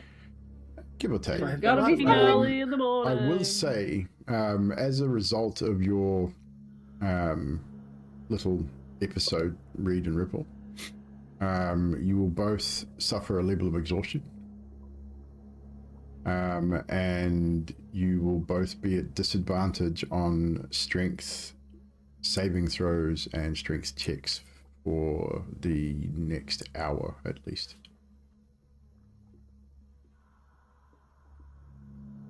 Okay. Still hungry though. Yeah. I mean, Alara wasn't much of a cook, but I could put something together. It always tasted like shit, though. Has anyone else got some skills with the? I'm sure I I've have got some skills with the rations. land vehicle. It's fine, guys. Don't worry about it. Get in my I have it Jero. covered. Yeah, find me a land vehicle so I can eat it. Camionero. I mean, Tulsas are a land vehicle, no? Yeah. Yes. Yeah. And cows. I mean, technically, a Technically. battle cow. Anything you can ride. I have proficiency with horses. Let me go find one. I'm sure that we'll have some rations I will just eat. You I mean, do I'm have pretty sure I rations brought and the things. deer back, and we cooked some of it to save. So like, You did. So you do have they- rations and things. Do they at least look like they're full of vitality? Yes. I do not have any rations in my inventory. You would have them. Just don't stress. Don't stress about that too much. Okay. You would have. You've got food available. And we'll take that opportunity to take a short break because I need a pee. Oh, snap. Do I? And we'll be right back, chat. And we'll pick it up here in a moment.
We're back. We're back.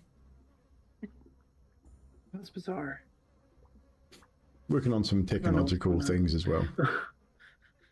But as I say, it's one of those. Like I said, it's one of those things though. With because we're sort of swinging backwards and forwards between D&D Beyond and Foundry, it's going to be a little weird to begin with. What I'm going to work on is a cheat sheet for that thing, so we can drop D&D Beyond eventually and do everything in Foundry.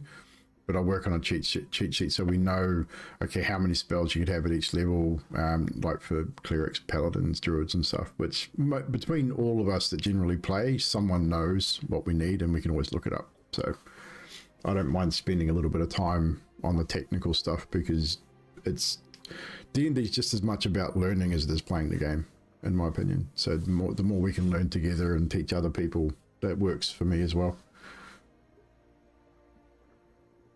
So, on that note, your little excursion to Berez has been successful. You have successfully cured your friends of the virus that has afflicted them. They are a little tired and a little weak at the moment, but for all intents and purposes, they are back to somewhat normal. As you sort of gather around the fireplace and have some food, because they're really, really hungry, basically breakfast, as you've done this pre-dawn, and the day is just starting, all of you notice that Saira, during the course of this, has disappeared. There is a piece of folded parchment sitting in the doorway of the manor, with a small rock placed on top of it. Take a look at it, read it out loud, and just say, "There's one in your party who is not who they said." Oh, well done, well done. Oh my God, where is that picture? Where is that stupid thing that you Stupid that you did, yeah, that was good. Cone something or other. Yep. As you read it and read it out loud, simply says, "Forgive me, my friends, but I must travel home to my family and try and discover what is happening here. I will endeavor to return to you as soon as possible with some answers." Signed, Sarah.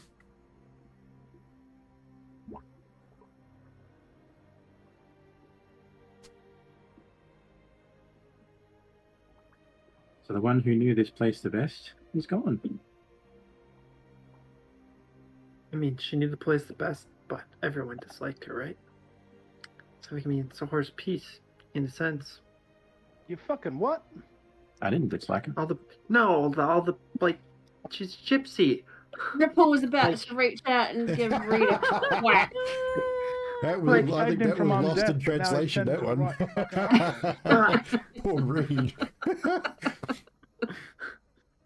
Yeah, what? Excuse me, Reid? What did you just Like, everybody was mean to her. Oh, okay. No, I the way you said Like the that, townsfolk. you Not sounded us. like you didn't like her. You were close. They were mean to all of us. What? They were right fuckers. They were assholes. I mean, yeah, but look at us. She's like the most normal one, and like What's they wrong still with dislike Darwin? her even more. Normal, like- right? Ish.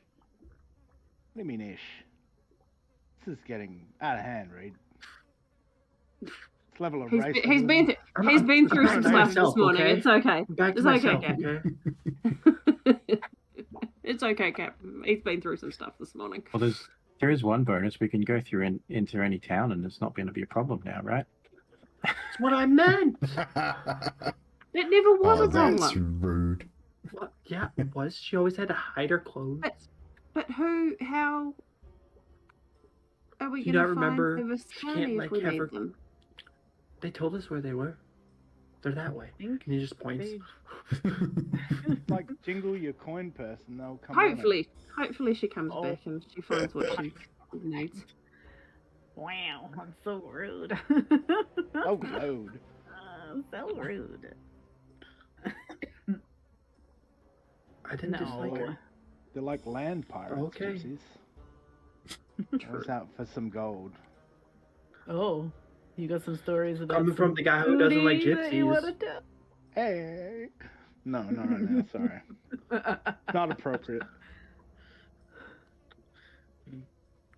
Ah, Just saying, if I remember correctly, Arcos was the one that doesn't like the gypsies. So Yeah, but Sarah was cool. Sarah is cool. She's fine. oh, you took a R.I.P. liking to forever, her. bye. I mean, she helped us a lot. Like, That's fair. She could have at least stayed and said goodbye in person. I mean, at least she didn't make my tongue That's- fuzzy. I don't think that's her way anyway. It's just she's got to go sort out her stuff. It's this, That's okay. what happens. I mean, it's kind of We like flipped- Orvan we the other flipped day in, when Orvan split just out. walked off. yeah, Our she paths will cross when they're meant to. fucked right off. That's my way too. I just don't care about you. What? It's all Has crap. somebody been slipping alcohol into Orvan's water bottle? Most used ceremony to change water to wine. That's what it was. Nah, is that it? Yeah. He's been sneaking on your lamp, little sips of your lamp. What I mean, oil? hanging Mm. in this group No, your genie doesn't lamp. surprise me. You get a little bit fucked up in the head. I mean, I Jarek quickly- was drawn in the sand. I'm just starting to lose it, guys. What the? What did that This say, is driving Drake? me nuts.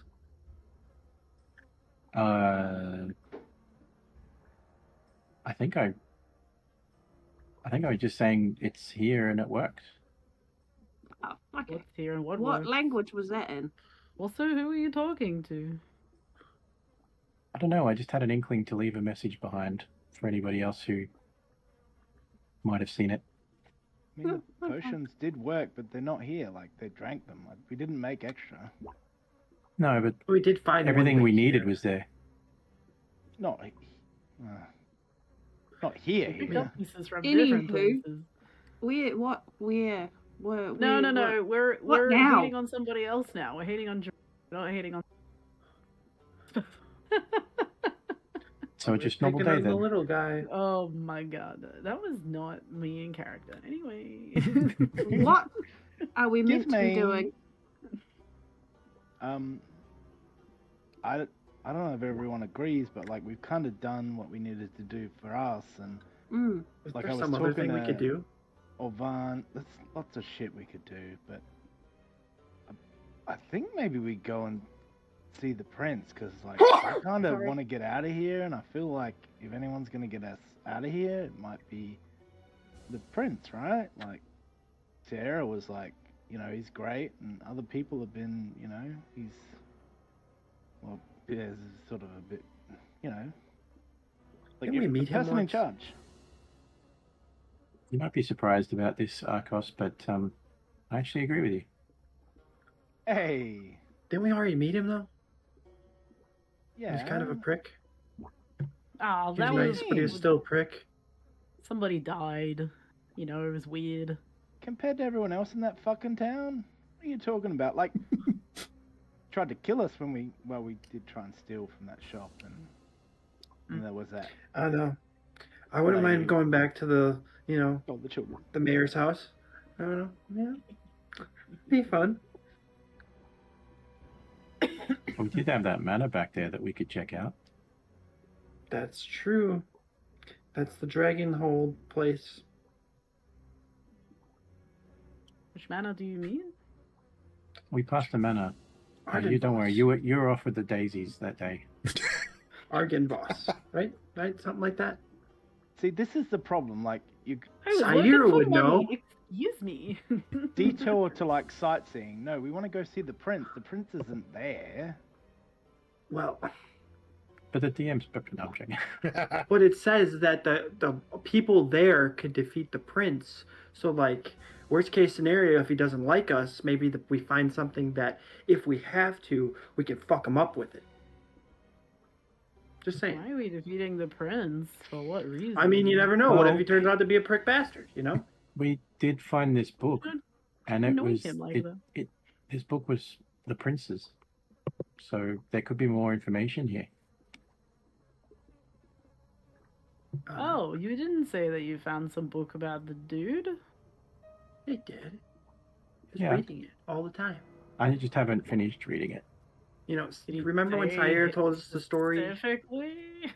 Yeah, Sire was talking the story, and then he told us about the book, and, you know. Oh, did That was Drake last tell night. us about that? I think it was Yeah. the DM. I think it was Well- story. Don't I think don't think we know that. No shit. You don't know anything. I know nothing. I didn't tell you what was in the book, but I mentioned that I found a book and it seemed to be something related to the prince. We just Okay. don't listen to Drake. Are we Pretty the bad guys here? Probably. Fuck. Turns out we're the villains of this story. Oh, no. Fuck. We're Stab actually the the fucking guy vampires. along. Front row. Yeah. Speaking of the book, Jurek, Burst into flames. as people keep mentioning the book, make a wisdom save for me. And no, this is not a spell. just so you know. Oh, natty one. That is a catastrophic failure. So, you feel compelled to. Where did you put the book? Is it in your pack? Is it still out? Where is it In the currently? It's in the pack? In my backpack. You feel compelled to go through your pack and pull it out. Your book, that is, not anything else. You retrieve the book and you place it on the ground in front of you. You sort of sit cross-legged in front of the book and put your hands on it, both hands, spine and opening, and you just stare at it. As you do so, I need you now to make an Arcana check for me.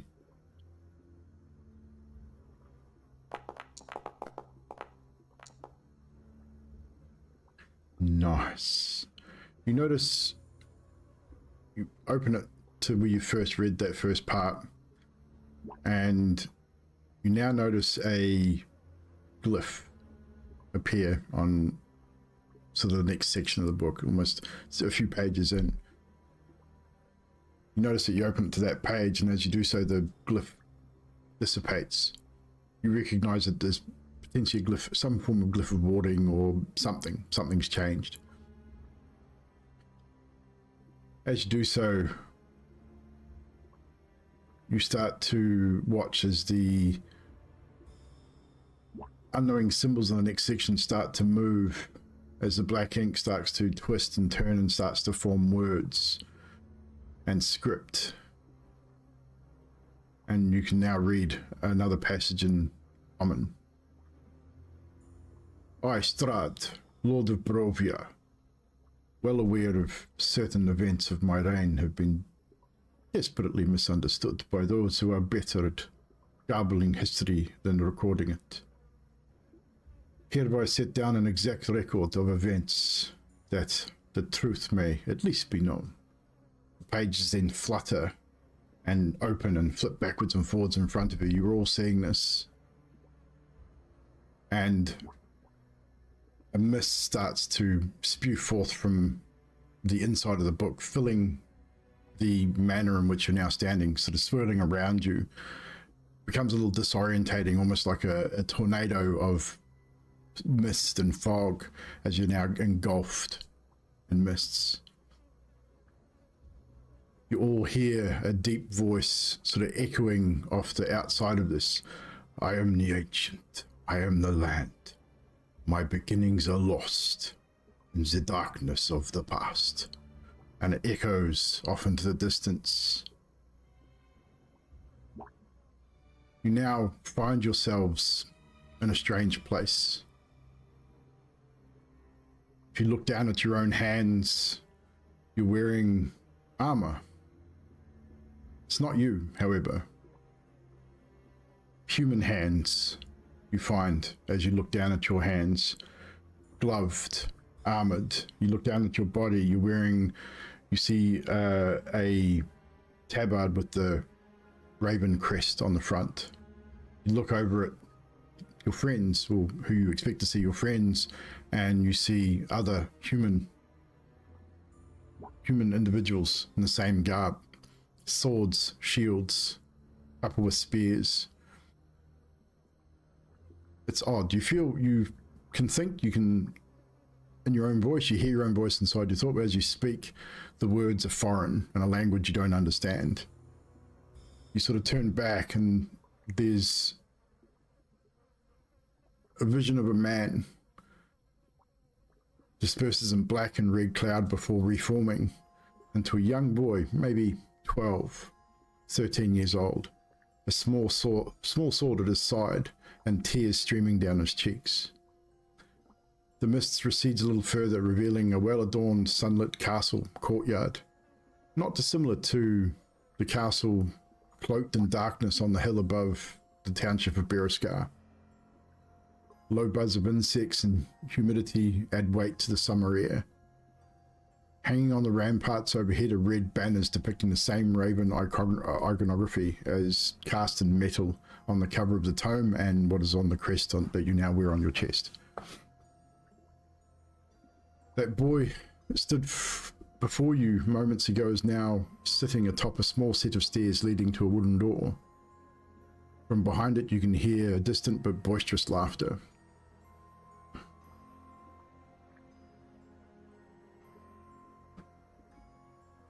It's odd. What you feel strange in this land, whatever it is.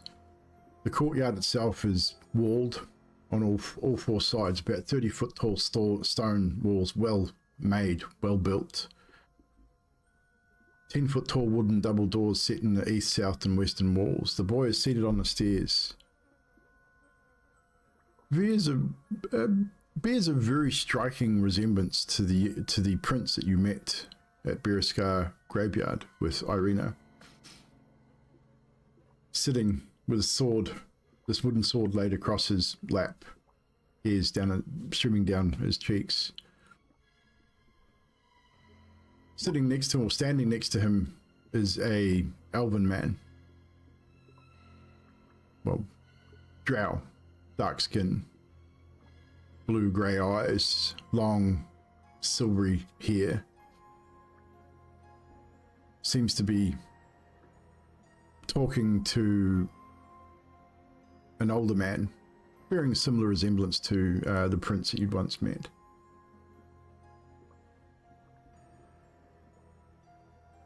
Just behind this door, as it swings open, is a small office chamber where you can see this older man boasting of his excitement for his son to be born. Not the child that you can see, but a new son, perhaps. There's immense pride for his heir, perhaps, just talking about it. As you're listening to this conversation, I will need you all to make a perception check, please. Me as well. Yes, everybody. You are all privy to this. Well, depending on what you perceive, you're potentially privy to this conversation. Orban and Jarek would be the only ones that probably wouldn't hear what's going on, but as a group, you're pretty average, so you'd all get this information. You can hear the king, as it seems, you can see the crown on his head, requests to the elven gentleman to push his son harder. You hear the words, Rahadin, push the boy. He needs to be strong if he's to rule. He is weak. He needs to be better. And Rahadin, the elven gentleman, yes, my lord, I'll do exactly what is required. I'll turn him into a man yet, I promise you.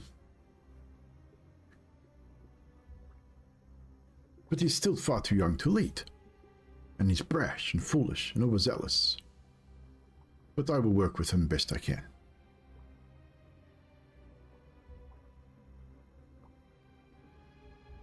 The young Dark Lord will speak freely about himself in this moment as he sort of walks up to you and sort of kicks a few rocks and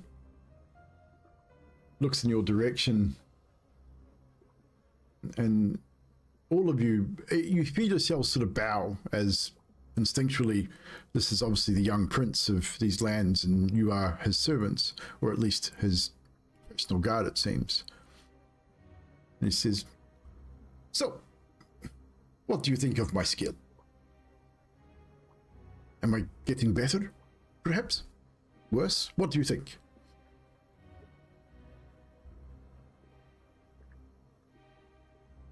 And you all have the ability to respond at this point. Almost unbeatable. My father does not think so. You are too kind. Or are you just blowing smoke? Because I am prince, perhaps. I'm not Your father so needs to young look as strong. to take criticism. I'm not my father. You can speak freely. Your father needs to look strong. If he looks weaker than you, doesn't bode well for him. Something you might want to consider when you are the Lord. If I may say so. Of course. I will be better than my father, as most children profess to be. Rahadin does not think so. And he thinks I'm slow and maybe quick to act. Little brash, perhaps. But what does he know? He is just a servant. I am prince. I will be great. I still fear my Indeed father. you will.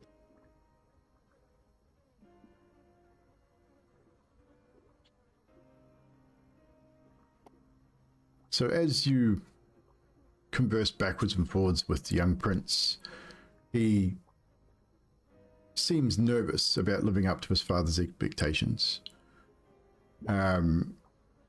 His father's a Rahadin, his advisor, his teacher. He's a difficult teacher and pushes the prince hard as returns to his training. And you watch him stumble and fall as he attempts to push beyond his own skills as a swordsman. And obviously Rahadin being far older and his teacher teaches him a lesson or two that he probably not soon forget, and strikes him hard, causing the boy to cry out in pain.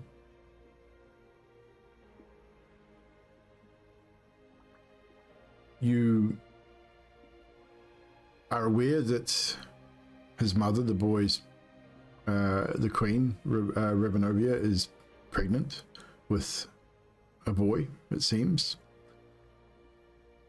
And it'll be his job to teach, eventually, his younger brother everything he knows, perhaps.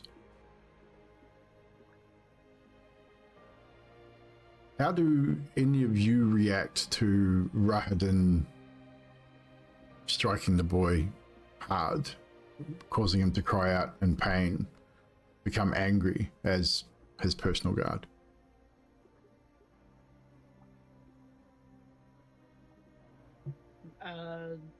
So, from what we're understanding, Rahadin is a servant as He's definitely probably a little above your station. He's the king's... Well, He is almost the king's right hand, but he seems to be pushing a lot harder than he should be. I mean, you have overheard the conversation. The king has instructed him to push the young prince. However, he seems to be doing so a little too much, in your opinion. So you are the prince's personal guard. Ooh. Whether you choose to step in or not is up to you. I would be saying enough. There is pushing, and then there is pushing. Does anyone back up your companion, your fellow guardsman in this position? There's pushing, and then there's punishing. Yes. Why are we punishing? the way you punishing. Lessons are hard learned, but if you knock the sense out of the poor lad, he won't remember a thing. Rahadin Come on, turns. boy, give it back. Rahadin stops. The boy is sort of cowering on the ground. Sword, like he's dropped the sword and he's got his hands up defending himself. Rahadin turns to the group. Orvan, do you say anything? I'm. I am. We're aware that we're in some sort of You know memory or that something, you're in the middle of something. Like you are aware. Yeah. You're all intelligent enough to understand that this is not present time. This is not happening now. This is something else. This is definitely. But you don't really have free will as your characters. You are aware that this is not real per se, but you are essentially living out a memory of this book. So you're there, but you're not there. So you're essentially playing the part of these guardsmen, and I'm allowing you to a little bit of free will as the guardsman at this point. So you kind of got to look at it from a personal guard of a prince's position rather than your character. Yeah, because the way I'm feeling is that it's below my station. Like I shouldn't be sorry, it's above my state. Fine. Like I shouldn't be intervening in what they're doing. So like I'm just. So you just hold your tongue. Yeah, I'm not. Yeah. as the guard. Yeah. Yeah, fair enough. I'm instead standing there trying to encourage him to get up, gesturing to get up. Stand tall. And hearing the others sort of with the retorts and comments, Rahadin spins, sword drawn, stalks toward you guys, and raises a sword to the first person who spoke, which I believe was you. That was me. Ripple. I would take my sword out. It is my duty to protect my prince. Bring it. Rahadin simply says, "It's your duty to protect the prince. It is my duty to train him. You should know your place, soldier." You should know that training. Arrest him. And other guards come up from behind you, seize your arms, forcing you to drop your sword, and they drag you away. This is not the end of this. It'll not the last you'll hear from me. You got to remember, this is not you, Ripple. This is not your. I know, but you know, I'm protecting that kid. Good old martyr. So, as one of your group is dragged away, the young prince sort of stands and wipes the tears from his face, regains his sword, and takes his stance yet again, and simply says, "Come, Rahadin, let's continue. Let's not tarry any longer than we have to. If I'm to learn, then we must train." And as he stands and presents his sword again for training, Rahadin looks at the rest of you and just simply says, "Remember your station. Do not step your bounds," and spins back on his heels and back to the prince and continues training. As the mists start to swirl again and you find yourselves exactly where you were. Jarek, you're seated, legs crossed in front of the book. Pages are open, they're sort of flipping backwards and forwards. The words start to scramble again. And you sort of all come to your senses, and you would all be aware of what's just happened. You're aware of the history that is just, that whatever this book is, has presented to you.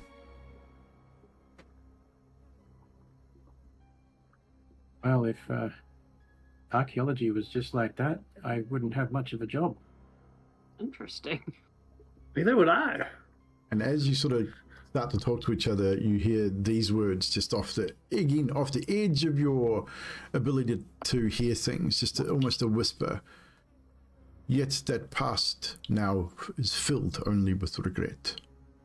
Sort of just fills your ears. So, Zarik,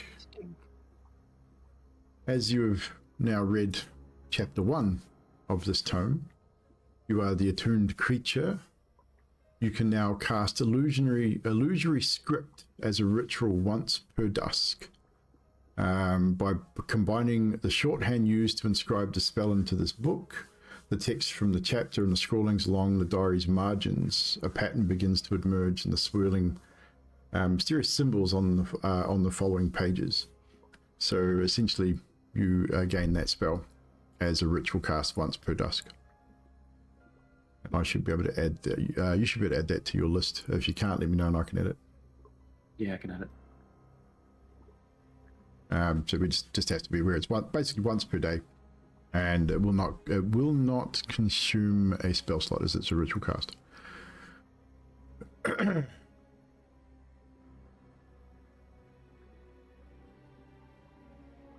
Now I need to make sure that this book is in the right fucking place when I find it for the next session.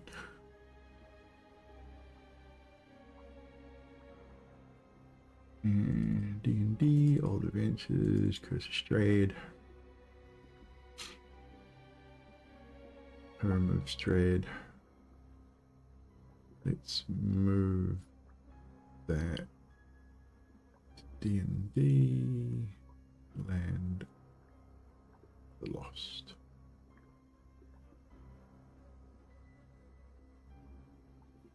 I think I've done that right.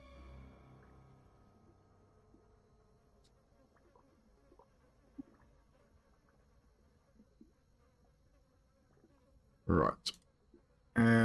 Let's have a look here.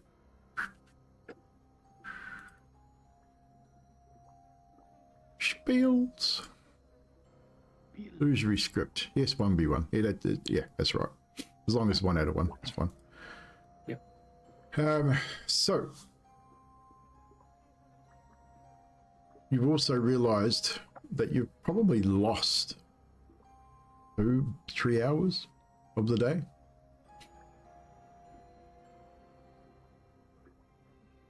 I suppose you're hungry again. It's gotten late really fast. I'm quite hungry. But food, must be lunchtime. Why did that happen? Do we That was know why that happened?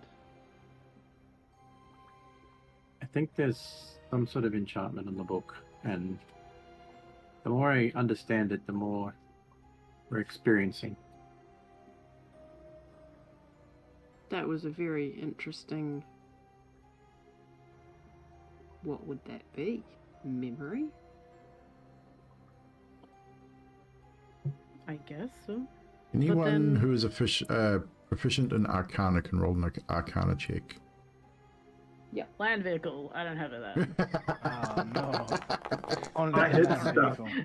If only it was a land vehicle. Damn it. Well, everyone can make an Why Arcana not check if roll? you want, but yes, yours roll. You got a 10. Ah, it's not showing for me. Oh, yeah, it is. What's Arcana? Yeah, I mean, you probably wouldn't bother read because you're not really spelly orientated. But anyone who can cast magic, if you want to roll Arcana check, you can. I'm imbued with the power of Grayscale. Oh, I can't All do damn. of my rolls are balls. all the rolls have been the rolls, the low rolls. So Jurik, All of the you would rolls are be- balls. You would be pretty much the only one that is. Like, obviously, you've hit the nail on the head. There is something about this book that is magically imbued certain. By the looks of it, now that you've experienced this specifically, it seems that the prince has imbued this book with some memory magically, like he's been able to transfer or trap or store portions of his past within the pages of this book.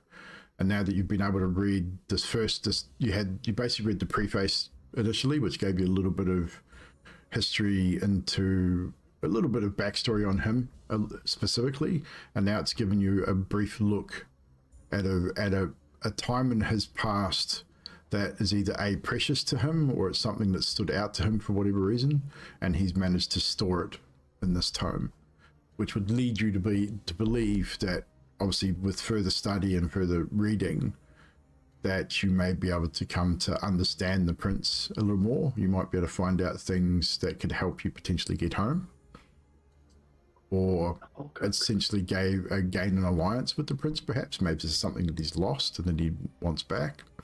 Bartering tool. We've got options, it seems.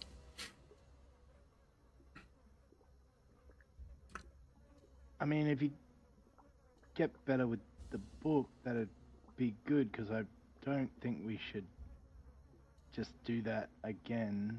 I mean, I'm guessing we didn't decide to do that, but like standing out here with our pants down for however long it's been is probably a bad idea, you know? Shit, are my pants down? Wait, you had your pants down? What kind of memory were you Rabbits, watching? Wait, what? The turn of phrase, you chuckle fucks. Sure, I told you to take it out of your pack. Oh, not your no, I was hand. just pulling your dick. No. The prince kind of had his pants down, It's all good. Wear shorts, alright? and he was getting spanked. Short shorts and getting spanked? Well, shit. Hey! The best of times. You sure didn't Arcos, seem like a good child. Far away. with your passive perception, while you've been sitting here talking about what's just happened, you just happen to glance over your shoulder and notice that the scarecrows that were standing in a somewhat circle out in the swamp now appear to be standing around the manor.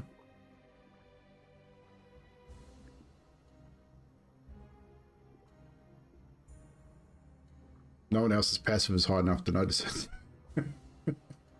But you've definitely noticed it, so you can point it out. It's up to you.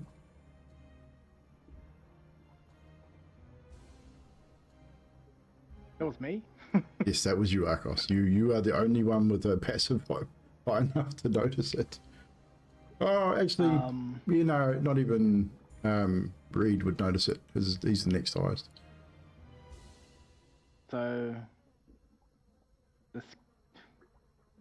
I think the scarecrows are moving. Like, no, I know the scarecrows are moving, because they weren't there before and now they're there. And I think that's probably worrying. I mean, I'd say I don't want to alarm you, but I fucking do, because I don't want to die to no fucking scarecrows. Oh, so what you're telling me is we should cut the fields.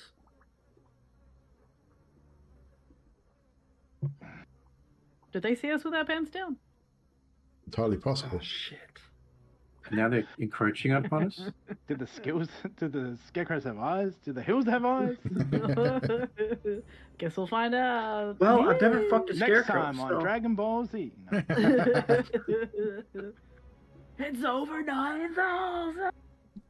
Yeah, friendship Do- level. Over 9,000.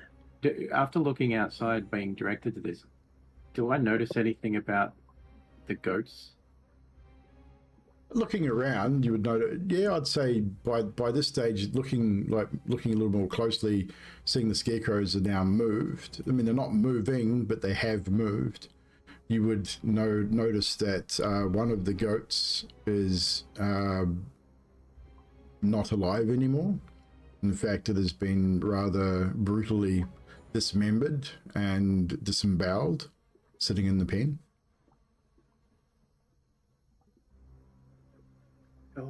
Go. Do any of the Goat, scarecrows goat, look bloody? Gone.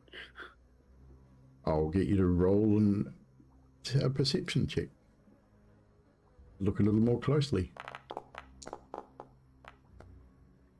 That would be a 17. No, they do not look bloody. They look old and moldy, and they look like scarecrows. Although, when I say that, these scarecrows are scarecrows. Like, they are really creepy fucking looking. They're not your typical scarecrow with just a sack head or a pumpkin head or something like that. These things have been made in such a way that the faces have been like twigs that have been woven together to form a really creepy looking face, like the woven the sticks together to create teeth and things like that. It's a very interesting sort of scarecrow. They're not your typical straw scarecrows. They're more like Blair Witch type scarecrows.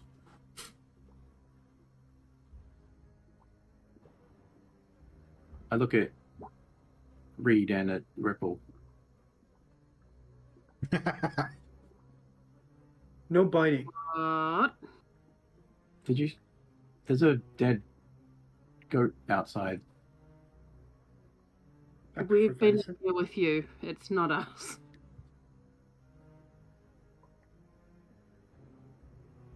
I'm gonna go ask them what happened.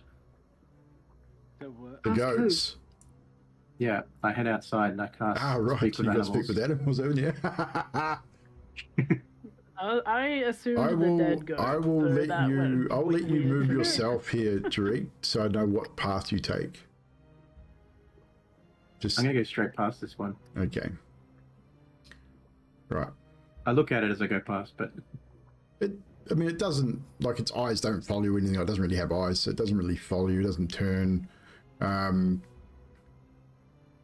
So you approach the fence, and as you approach the fence, you notice the first thing you notice, apart from the deceased goat, the other goats seem to be milling around, don't seem to be bothered by it. This fence appears to have no gate in it. For one, that's one thing you do notice almost immediately.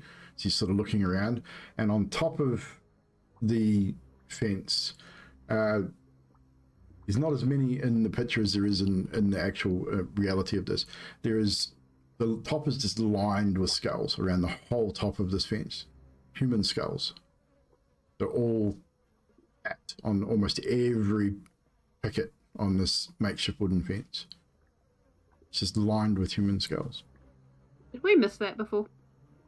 You came past, you didn't take a close look at it. Preoccupied. Yeah. Oh, that's just a little bit freaky. So you cast Speak with Animals. Do you touch the fence? no. But I Right. just stand there and I call out to all four of them, mates.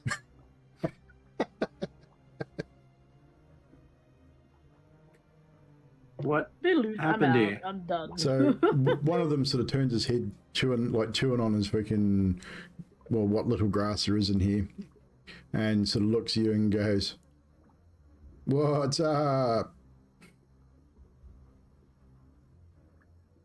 What happened to bro?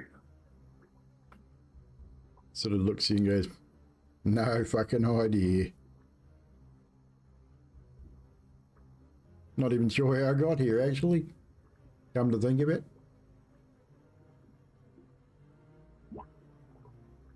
You feeling okay? Yeah, you? No. It's kind of gruesome, right? Such is the life of a goat.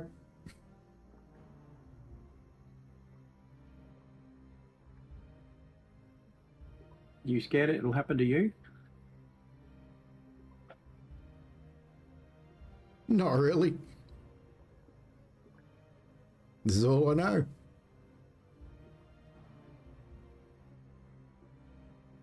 And by the way, you ever seen these things move?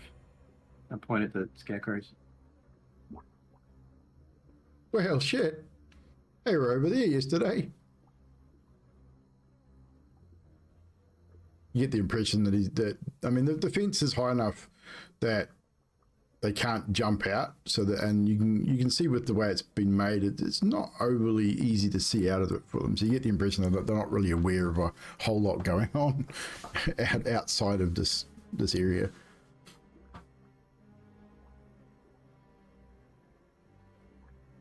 Okay, well, if you think of anything, let me know.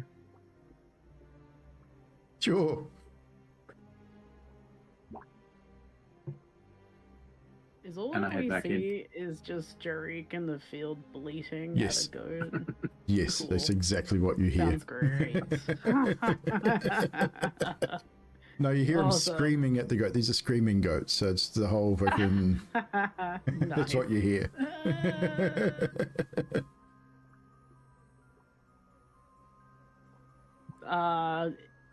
Insightful or not? Not they.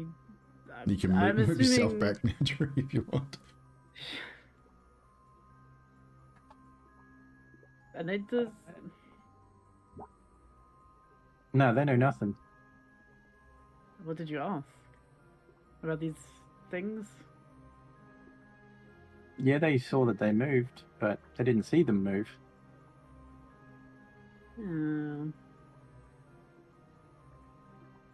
I mean, hang on. How we gotta just we gotta go somewhere. No, like we have can't to stay here Do all the something time. here for that dead guy with the guts out. Did we do that? I think we did. We had to go get a thingy from the statue, like Yeah. dig up a thing, which I think was Only- the freaking book. That's where I dig up. And he was That's where I like, got the "I'm book gonna-" from. No, I Yeah. know that, but I couldn't remember there was something else we had to do for that guy. But I He think said he something offered about the to help us. prince. Yeah, he asked Yeah, about setting the freeing the prince from his curse. Hey, We were supposed to do something for the innkeeper. We're supposed to meet him Nah. in the I night. reckon. Yeah, we It were. might have been just a you thing. I don't know. Let's just Definitely go. happened. Maybe we'll be Yeah. all right. Like, maybe they just move. Like, it's place is fucking weird. Yeah, they just move. I mean, they didn't stab Jarek. Call it a if you're gonna cow. stab Yeah, not anyone- yet. Maybe they're gonna stab me, because I'm the If one you who's supposed notice to die now. If you notice as well that it's been a few days since Jarek's had a wash and he's got a bit of a goatee. now that's not a stri- now goat, that's really, definitely like- strike one. Pee in them. Right, let's just go. Like, it's fine. Let's just go to. Yeah, they didn't move. Just I don't know, keep Swear. an eye on them. Tariq, if you try to headbutt me, I'm gonna kick your ass. So, with that, is it time to leave the swamps of Berez and head back to where? Where are we going? Thanks. Just leaving for now and deciding later? We're going to the yawning portal. Got a fair way to go to get there. Go back to town, the town we came from. And head to We could Valaki. meet up with the Tristani and get some pointers about the prince, but then Go see the scalper dude who steals from dead people. We could kill him and take his stuff.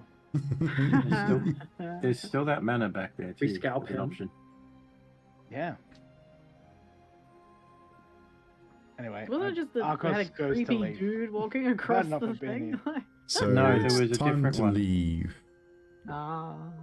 Yeah, there was another. You guys, Argenvoss was what Syra talked about, which is an old manor house which is close by, which is where you could have potentially stayed, but it's rumored to be haunted, and the spirits are supposedly quite malevolent when it comes to the living. So fuck that. We don't have someone to speak with the spirits now, unfortunately. Well, So- As you leave, which way do you leave? The front door, through an opening in the side of the house? Give me an idea of direction here. There's an opening in I'm the going side out of the the house. Oh, it's like not a going whole. It's a back to it ruin.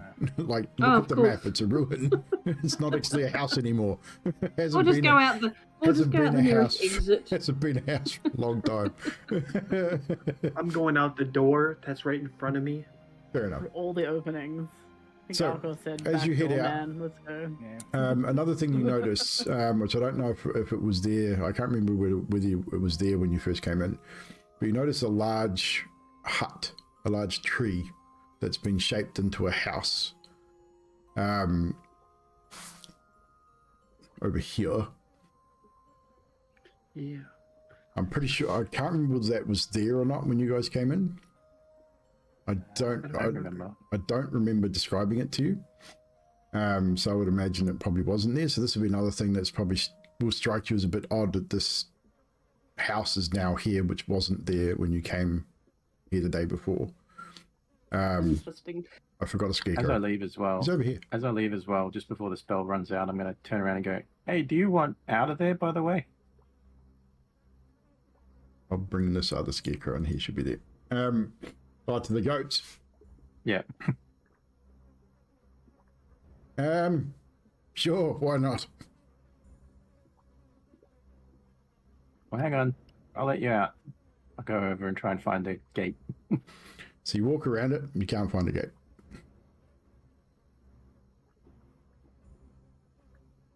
There's no discernible You guys gate know how in to this dig, fence. Guards know how to dig.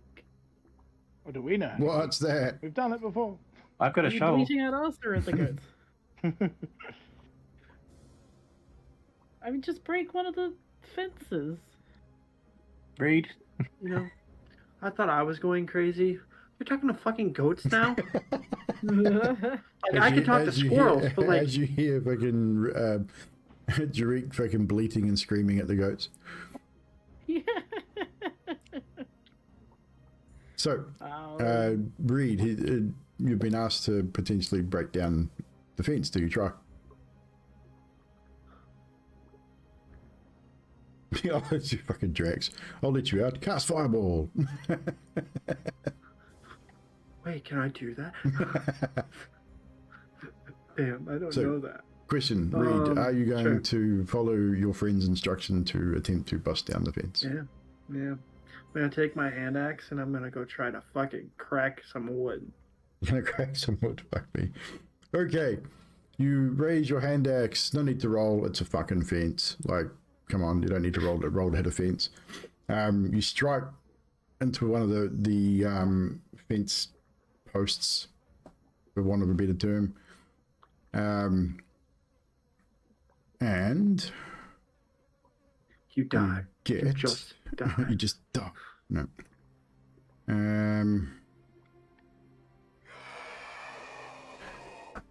All of the skulls in unison start to screech. Oh, fuck. The eyes glow, and the sound, like it echoes as it throughout the whole. Every skull around the top starts to squeal and screech, and that monstrous sound. With that, one by one, the goats explode in a splinter of bone and blood and guts inside this fucking thing. One by Ripple one, Metal. sploosh, sploosh, as they just absolutely are obliterated in a shower of blood and guts. I will move, because you're all over here, aren't you? Now you're all outside. Put yourselves where you think you'd be in this relation. You're obviously by the bloody fence. You can move yourself to where you think you'd be in relation to Reed. You can't go through walls, so you might have to go around them all. Huh. So you can use arrows to move if you select your How character. pleasant.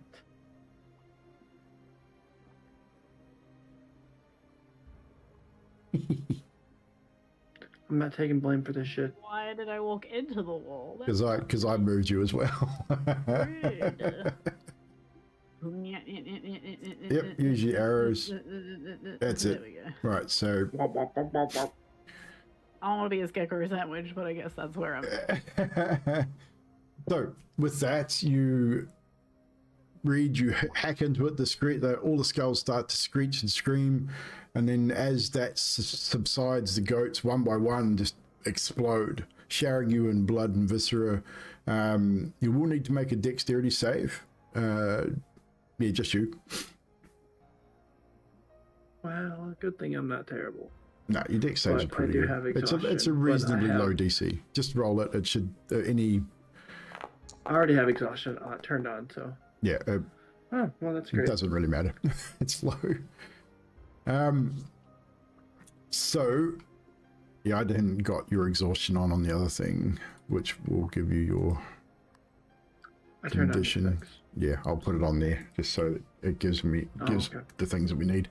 However, the 2 is low, so you will take a Yeah. little bit of damage. So I'll roll Yeah, it's okay. this So you take 2 points of the bludgeoning the piercing bony damage. You can do that yourself. Yeah. As you are peppered with bits of bone and debris from the exploding goats. As they're exploding, I'm literally just staring at Jarek like, are you fucking kidding me? And Just like, Hey, Reid, poof, Reid, poof, you're the goat to me. poof.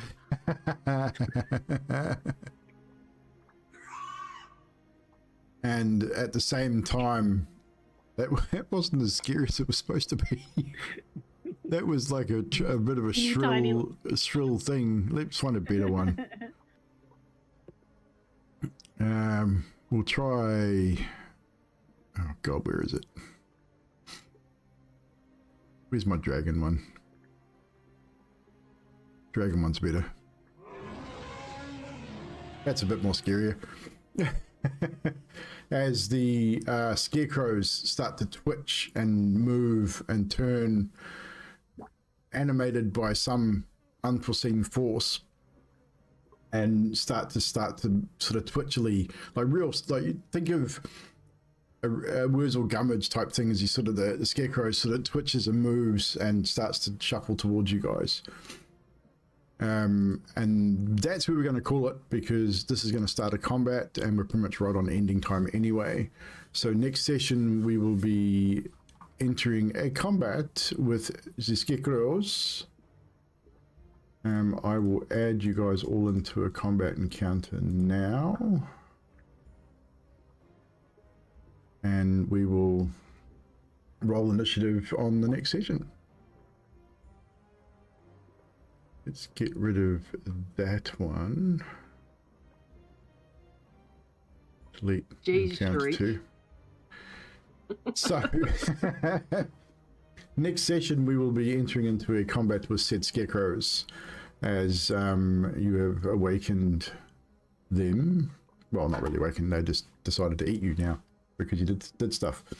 Thank you so much, team, for coming and playing this evening. You have succeeded in curing yourselves, or curing 2 of your friends from the vampire's curse, which is good, because who knows what would have happened in the next stage. I really believe someone else would have been eaten in the next stage, because you two would have definitely failed at some point and worked together, and two vampire spawn fighting 3 humanoid characters would have been interesting. Advantage on That wouldn't have been most cool. things. It would have been so cool. Vampires. Hey, it's still possible. There's 3 others that could be contract the virus. That's the other thing too. Reid and Ripple, you would know as part of being within yourself that you are now immune to the vampire's curse as well. Oh, perfect. Now that you've been cured. I can put my hand in vampire's mouth now. I won't say for how long, but you're definitely immune for the time being. Stick my fist in their mouth Just for and the then get amount of big time and until I kill him myself for being such a wombat. I mean, there are other supernatural beings here that could fuck you up. Just to be aware of that. You killed our goats, prepare to die. What's up, Drax? How you doing, buddy? Thank you so much, chat, for hanging out. Appreciate it. As I said, the session 17, removing the curse, is what they did. We've also had a little bit of insight into Prince Strahd and a little bit of insight into his past.